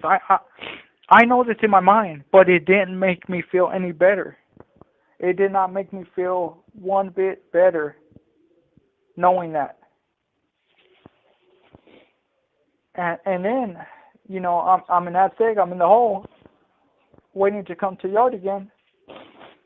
And when that happens, like, no one, you don't got a book on how this is going to feel.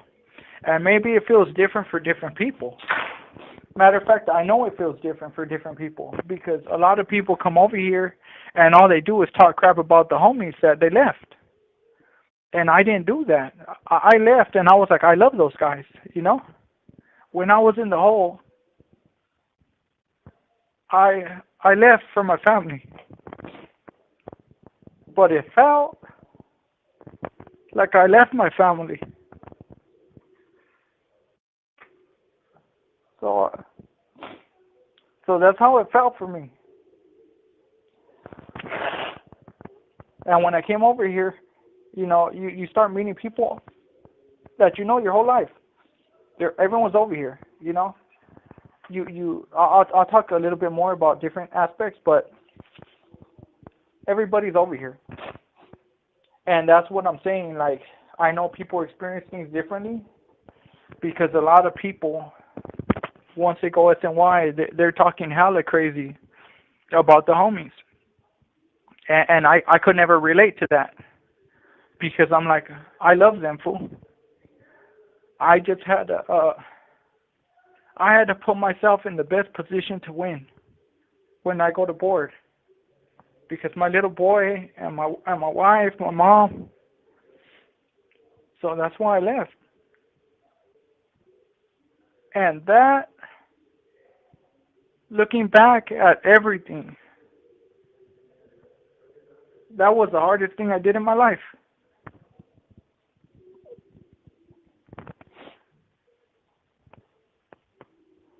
Yeah, that was hard.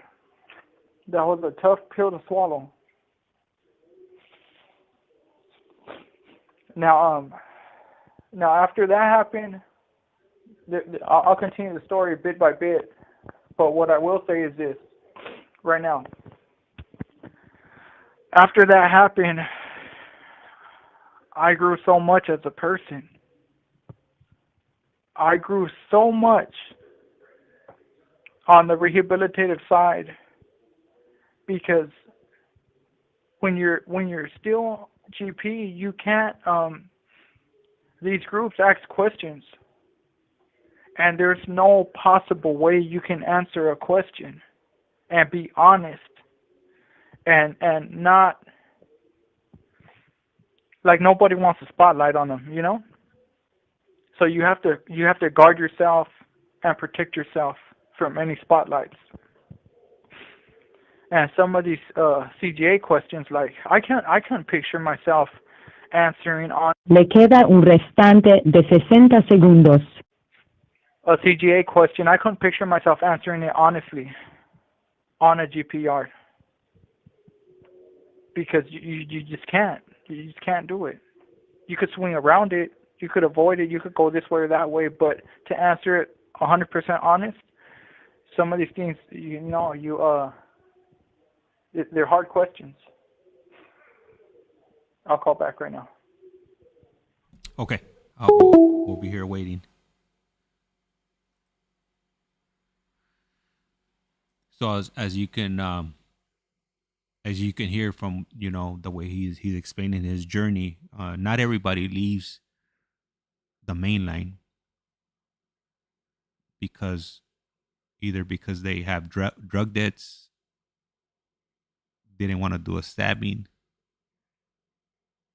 Everybody has their own reason, and I'm not here to judge anybody as far as what that reason is. But like in Joe's case, he wants to be with his family. Ain't nothing wrong with that in my eyes. But everybody I know sees everything differently. So,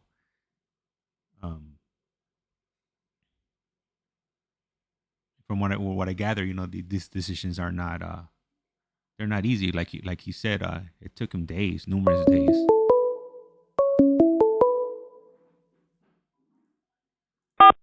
This call is now being recorded. Esta es Global Telling. Usted tiene una llamada prepagada de Joe Perez.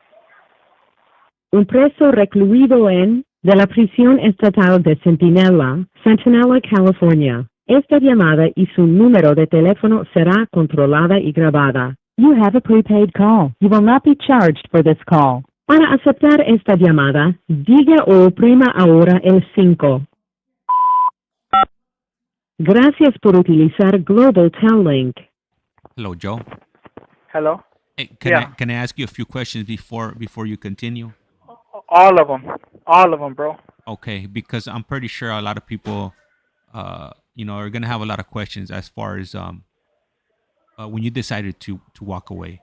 And right now, when the call Yeah. got disconnected, I was mentioning that everybody leaves for different reasons. Whether it's drug debts, not wanting to do a stabbing, putting in that work, or like in your case, you decided to that your family means more to you than staying active or keeping a good name and ruining your prison credit check, if you will. Um, Yeah.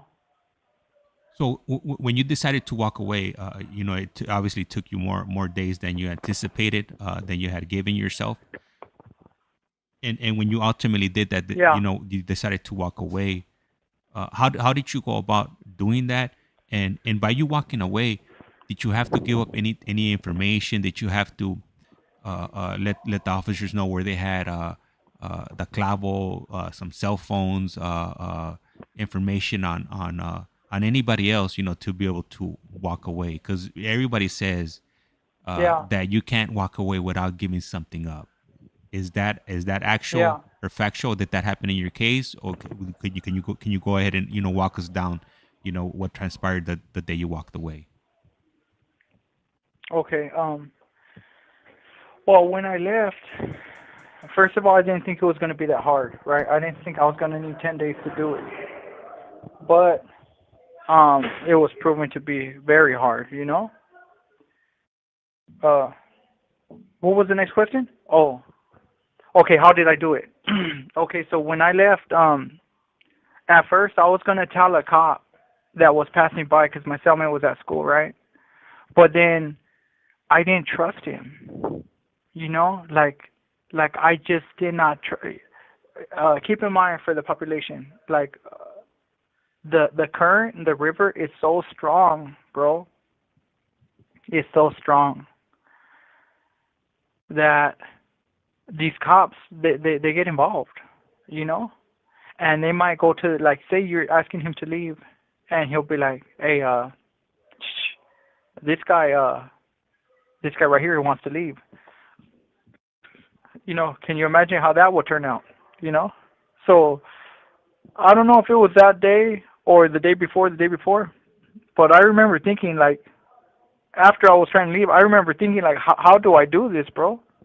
Because hold on. Hey. Okay. Yeah, I didn't know how to go about it, James. You know, there's not a professional handbook on how to do it, And at the same time, while you're doing it, you're doing it completely wrong, right? In a criminal aspect, you're doing it wrong. So there was a fear in me, like, if I don't do this right, I'm gonna end up with hella holes right here, like I'm gonna end up Swiss cheese out the game. So I did definitely feel fear, and you're masking it because you're keeping it like a how do I say it, like you can't show how you feel, or people will pick up on those vibes, just like I couldn't talk about my little boy getting cancer. I definitely couldn't talk about this or show it because people will pick up vibes. Now, when I actually went in to program, there was a sergeant, and just like I described it to you, just like I said, like, I love those guys out there, right? Just like I said that. Well, that was showing as I was leaving, that was showing.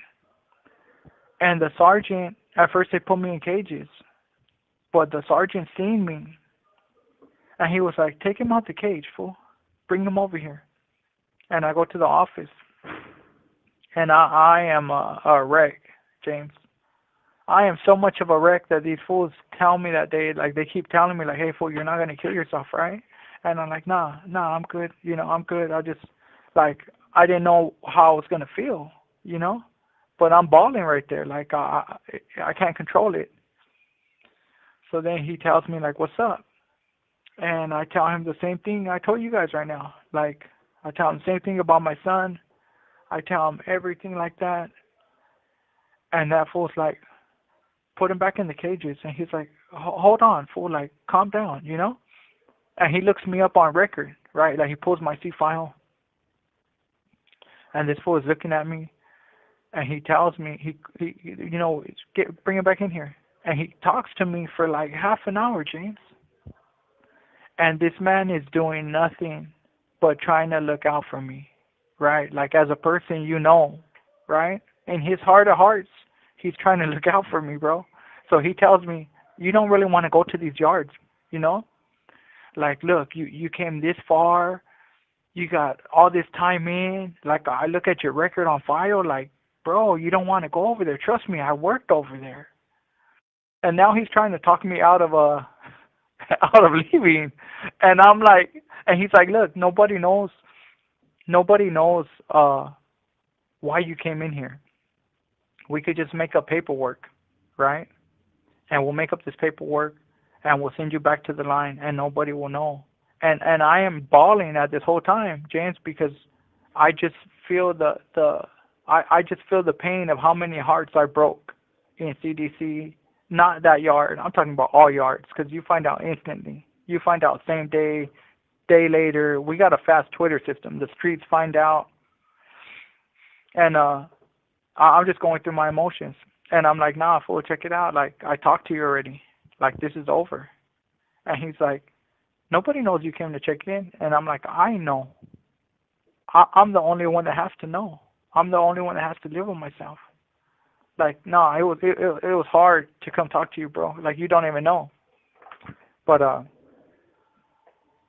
yeah, that was that. After like 20, 30 minutes of him trying to like guide me back to the yard, and nobody's stupid. I would, when he was doing it, I was already seeing like, oh, this fool wants to put me back out there so he could have something on me. So if they want to know something, or if they're like, hey, fool, like, remember, I know, But yeah, I never went back to the yard, and I just left, and I went to AdSeg. And what you're saying about, that is true. That is, both sides are true, Esta llamada y su número de teléfono será controlada y grabada. I'm going to say both sides are true, James. I'm going to say people do tell and people don't tell, And the only reason it's like that, like now, is because most of the people are over here already, And sometimes they do shady stuff. Like, sometimes, keep in mind, I've always been saying the cops are cops, right? So sometimes they let you go through, like, easy. And there's been some incidences in that prison where they didn't like the guy that left, So when he left, he didn't tell him nothing. And these fools were, they sent him to the other yard. And the other yard, too, they kill people over there, So what he did was he socked the first homie he could see. And keep in mind, the cops didn't like him. So they brought him back to the yard he left. And he was like, fuck, I'm going to die here. And somebody had seen him, and they reported him. And then, lucky as he will be or whatever, the main guys went to the cops. And they told them, hey, man, that guy locked it up. Like, we're going to kill him if you leave him here. What are you doing leaving him here, So in a criminal aspect, they looked out for him because they could see the cops were not trying to let him leave when he clearly left, like yesterday or something. And they just, that guy was, I will say he was extremely lucky. Yeah, he was extremely lucky that played out like that, Oh, and here's another thing, James. Some guys, because I know this to be true because these are coming from guys' mouths. Sometimes they give you a hard time too, and they some guys will make something up.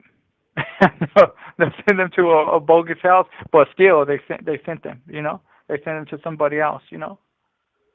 And they won't get nothing, but still, So I will say all aspects on that question were true.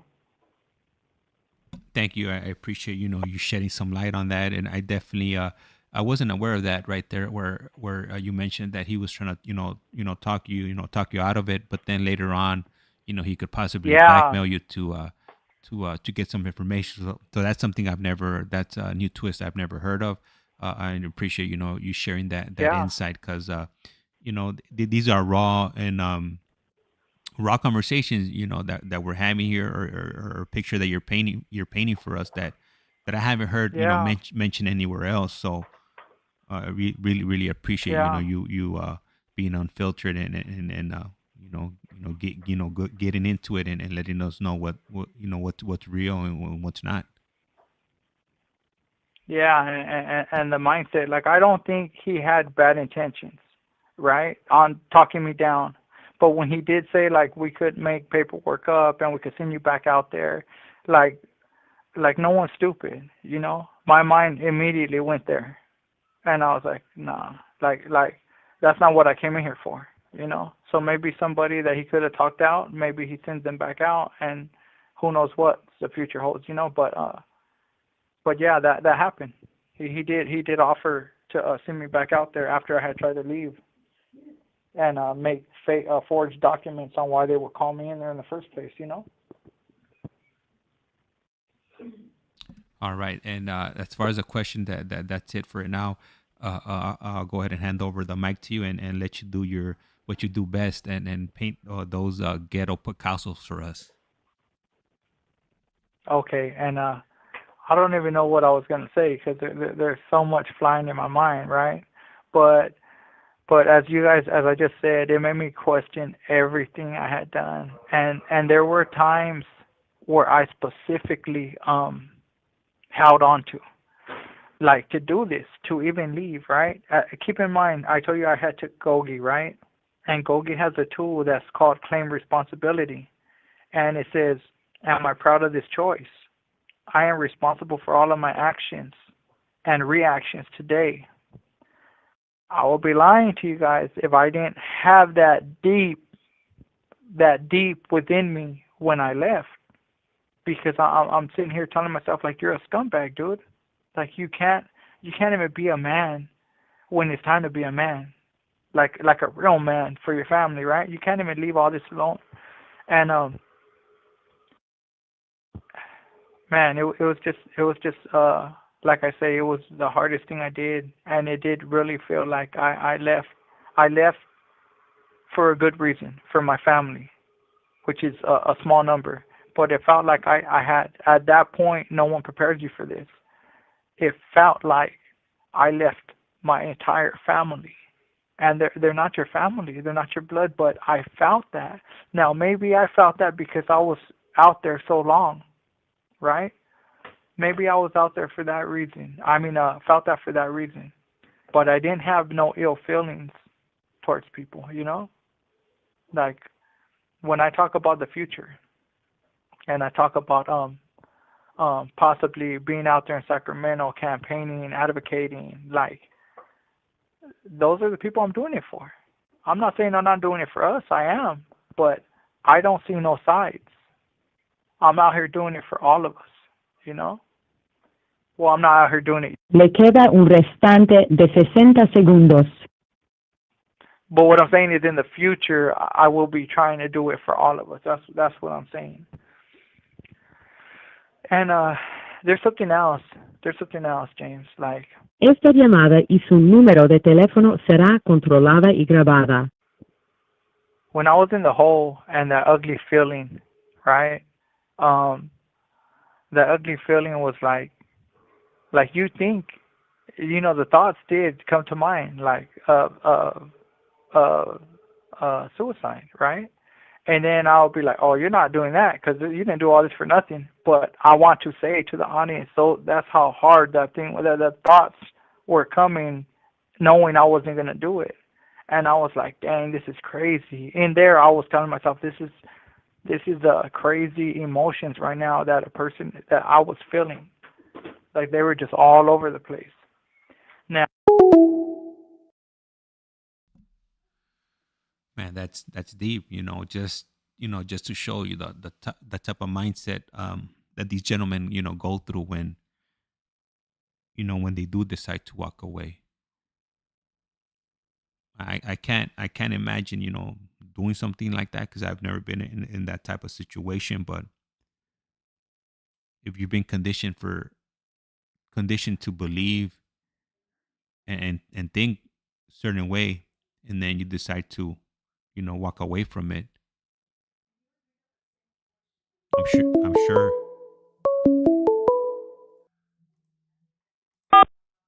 This call is now being Esta es recorded. Global Telling. Usted tiene una llamada prepagada de Joe Perez. un preso recluido en de la prisión estatal de Centinela, California. Esta llamada y su número de teléfono será controlada y grabada. You have a prepaid call. You will not be charged for this call. Para aceptar esta llamada, diga o oprima ahora el 5. Gracias por utilizar Global Telling. Hello? James? Yeah. Yeah. There's another thing I didn't mention right there too. Like with that sergeant, he was telling me like, "Is your life in danger?" And I was like, "No." So he was on that for a little bit, but then when I told him the story, he let up, Now I'm gonna fast forward to after the whole, when I get out. And for those of you people that don't know nothing about this, if you left in 2001 or 2000, what they will make you do is they will make you sit in that seg forever. That seg is the hole. They will make you sit in the hole forever and ever, because they would want to investigate you to make sure you're not leaving to go stab somebody over there and come back. Like, that was the mindset, right? Now, I don't know when that changed over to them letting you go fast, right? But somehow, some way it did. Somehow, some way it became normal now. And now a lot of people leave. And there's like numerous names. There's like SNY yard, 50-50 yard, non-designated yard. So there's like 3 titles now that were never there before. And now when I'm coming out of ASEG, there's some guy, and the guy, he's a homie. Like, I could see him. He got a tattoo on his forehead. It says Anaheim. He got a couple more face tattoos, a couple neck tattoos. Like, he's all blasted up. His whole head is done. And he is looking nervous. He is looking nervous as hell. And he comes up and he's in handcuffs, but he's pumped up. You can see he's like a little rooster ready to go. And the cop comes and we're talking. And that guy, he gets chained behind me. And the cop says something and he's like, "What? We're going over there?" And the cop's like, and I turn around and I see him and he's ready to start kicking me. I'm like, "Nah, fool. No, we're not going over there. We're going to BR, And that fool's like, whoo, like huge sense of relief. He just left from the other yard, And we went over there together. We went to BR together. And here's something I want to say, because there might be guys that are still on the other side, and I think this is just a perfect time to share this if anyone's listening, right? For one, nobody ever wanted to leave. Like, nobody wants to leave, right? Because you look at it as like a failure. Like, you failed. You didn't win. But for another reason is this. In the early 2000s, I would assume, I don't know for a fact, but a gang started forming on this side, right? So whenever my mind will picture this side, I would always picture that gang. I would picture it being the exact same thing, just another title.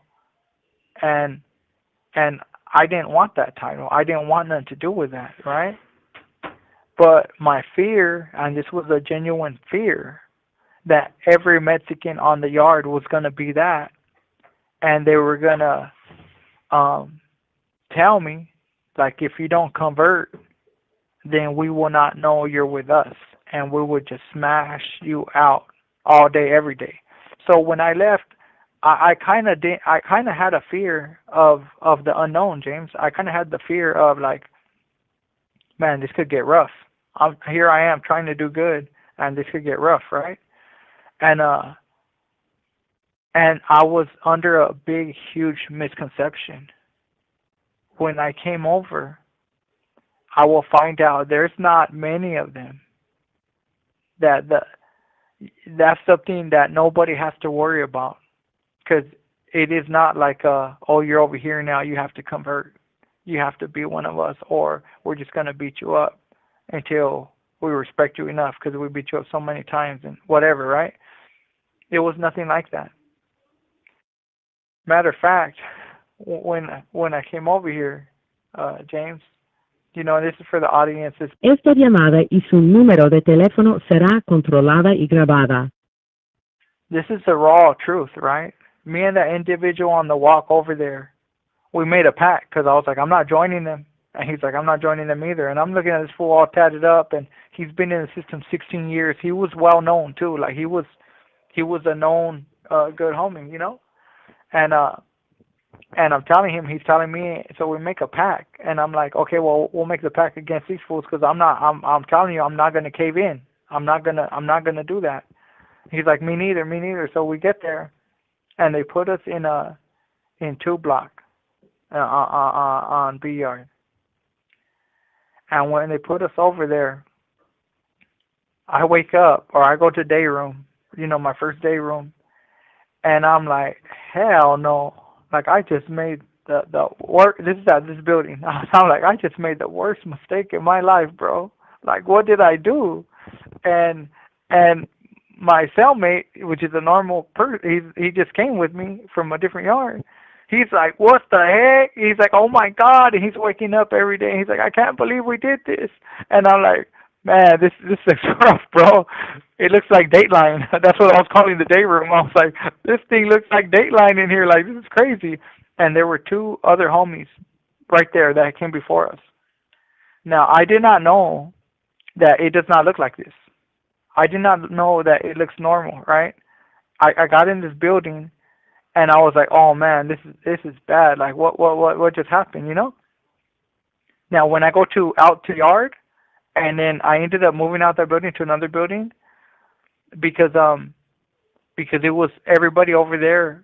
Like at this time, I still have character defects, James. I'm still viewing people like less than and above than, right? So when I go to the other building, I move in there. Now it's all homies again, and now it's all homies, all up north homies, all like there's all Crips and Blood, there's all these white guys, and I'm like, dang, this is where all the white guys went, and they're all laughing like, yeah, fool, we've been over here, and so it's like a reunion, so to speak. But in any kind of yard like this, I guess what I want to say is sometimes it's rough on individuals, right? Sometimes it's very, very hard to do time for certain individuals. So they all like go to one building. They get beat up in that building, they start getting beat up in this building, and they all end up in the same building, so to speak. So that's the building I went to, which was 2 block. Now when I went to 1 block, it looked exactly the same as what I left. The same conversations, same workouts, same prison lifestyle. And I want to say something to the audience too. It was Esta llamada y su número de teléfono será controlada y grabada. It was more like prison, as far as like when I left the county jail, because doors will be left open, and people could go in there, and people could commit acts of violence, and then eventually that person will go to end up in 2 block, like it was all it was wild again, and that I didn't even know existed, because I thought like you come over here and it's like people trying to go home, people trying to change their lives, and it wasn't. It's still like criminal, but now there's more to prey on, you know. So that was happening right there. But there was a guy over there, a pastor. I used to go to church the whole time over there, and he always wanted to baptize me. And I told him I need to parole first. Like, I can't get baptized in prison. Like, I won't do it. And remember, I never been baptized. So when I left, I went to church. And when whoa, this thing scared me, dog. Huh? He scared me. I tried to flick him off. Oh. James, I'm sorry. My Sally put a lizard on my neck, and I didn't know he put it. I thought it was a bug. No, because we just got the lizard the other day, right? Like the homies, they don't take care of him good, so we took him over, and we've been warming up the hot pot and putting him in warm towels, and he loves it. He drinks water off our hands. So he just laid him on my neck, and I felt like a butterfly or a moth, and I started swinging. And then poor little guy, I realized it was him, and he's probably all scared in the back of my neck right now. So I went to church, and I told them, hey, do you guys know this guy? And they were like, yeah, we know him. And I was like, can you tell him I'm over here? And they were like, oh, he don't come over here. And I just was like, tell him I'm over here, and tell him I said to bring a towel, you know? And the towel meant, like, you only need the towel when you get baptized, you know? So he came over, and he couldn't believe it, you know? Like, none of the cops believed I left when I left. Like, everybody right there, they just couldn't believe it, you know? And he couldn't believe it either. And he was like, I'm so proud of you. Like, I'm so, man, this is good. Like, you should have left that stuff a long time ago. And, you know, they're encouraging and they're supportive. And I'm just, like, tripping out. But he went over there and he baptized me, you know. And I'm never going to forget that man, you know. Because he's a good man, you know. He's a very good man. And I always told him, when I go home, I'll let you be the one to baptize me. And when I left, James, it's funny, but I felt like I was free. I really felt like I was free. I knew I was still in prison, but to me, this wasn't prison to me. Like, heck no, this is gonna be love, you know. This is, you know. As soon as I knew what it was, it just felt free. I felt like I was free. And I called him and he baptized me, and then he used to tell everybody about me, you know, 'cause yeah, he would just tell everybody about me. And I continued doing groups right there. I continued doing like a criminal group to the mail. And and all this time I'm like, okay, now I can go to board. And I felt like that was the biggest thing that I could show the board commissioners. Like, I'm completely done with it. Like, I'm out, you know? I felt like there is no group, there is no college degree, there is nothing I could do more to show you, to let me go home. And I continued doing groups, you know? I continued doing Initiate Justice. I got into a Truth.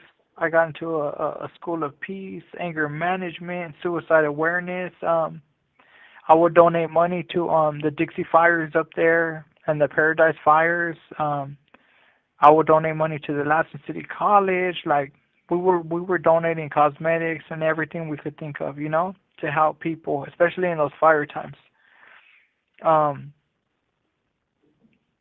And then I went, my board date started coming.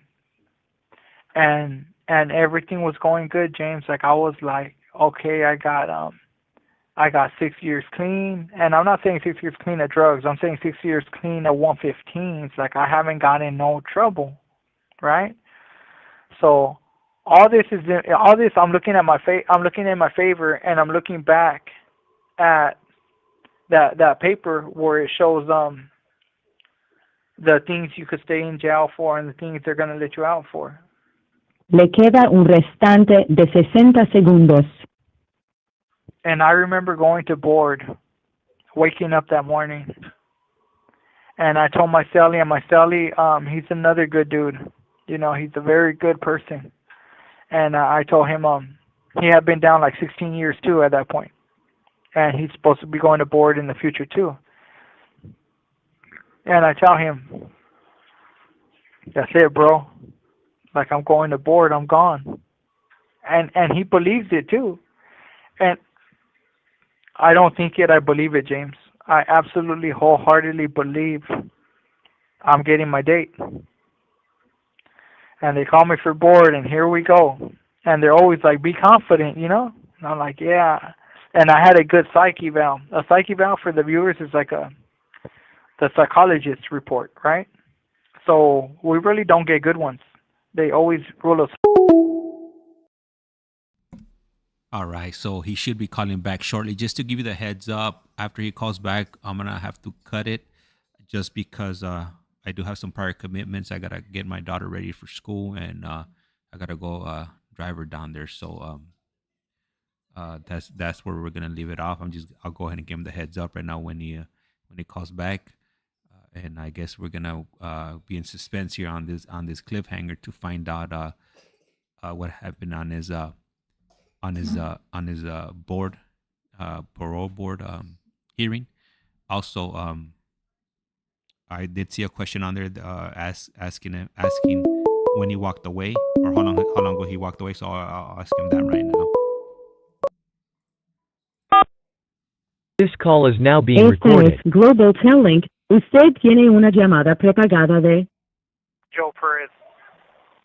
un preso recluido de la prisión estatal de Centinela, California. Esta llamada y su número de teléfono será controlada y grabada. You have a prepaid call. You will not be charged for this call. Para aceptar esta llamada, diga o oprima ahora el 5. Gracias por utilizar Global Telling. Hello, Joe. Hello, James. All right. Yeah. So two things. The first one is Okay. daddy duties call. So I gotta start getting my daughter ready to take her to school. Okay. And then Okay. but before we cut it, obviously, I want you to go ahead and do all your shout outs or whatever you want to do before we cut the call. There was one of the viewers here that wanted to know, and he asked, how long ago did you walk away, and what year did this take place in? Like 2020. So it's barely I mean, it sounds a long time when I say that, but it just happened,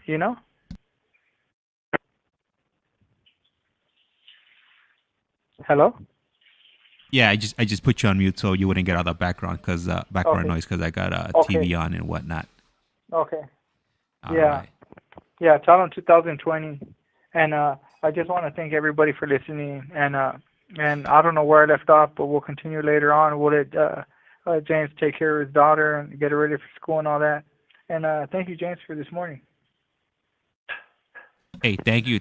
I really appreciate it. We did 2 hours today, and hopefully everybody enjoyed Yeah. it. And we're gonna go ahead and leave them up on a cliffhanger on your board of parole hearing On the and board, whatnot. huh? Yep. Oh, that's right. That's right. Okay, so we'll continue right there. All right, And, then. stay tuned. Hey. And the light's a candle. That's right.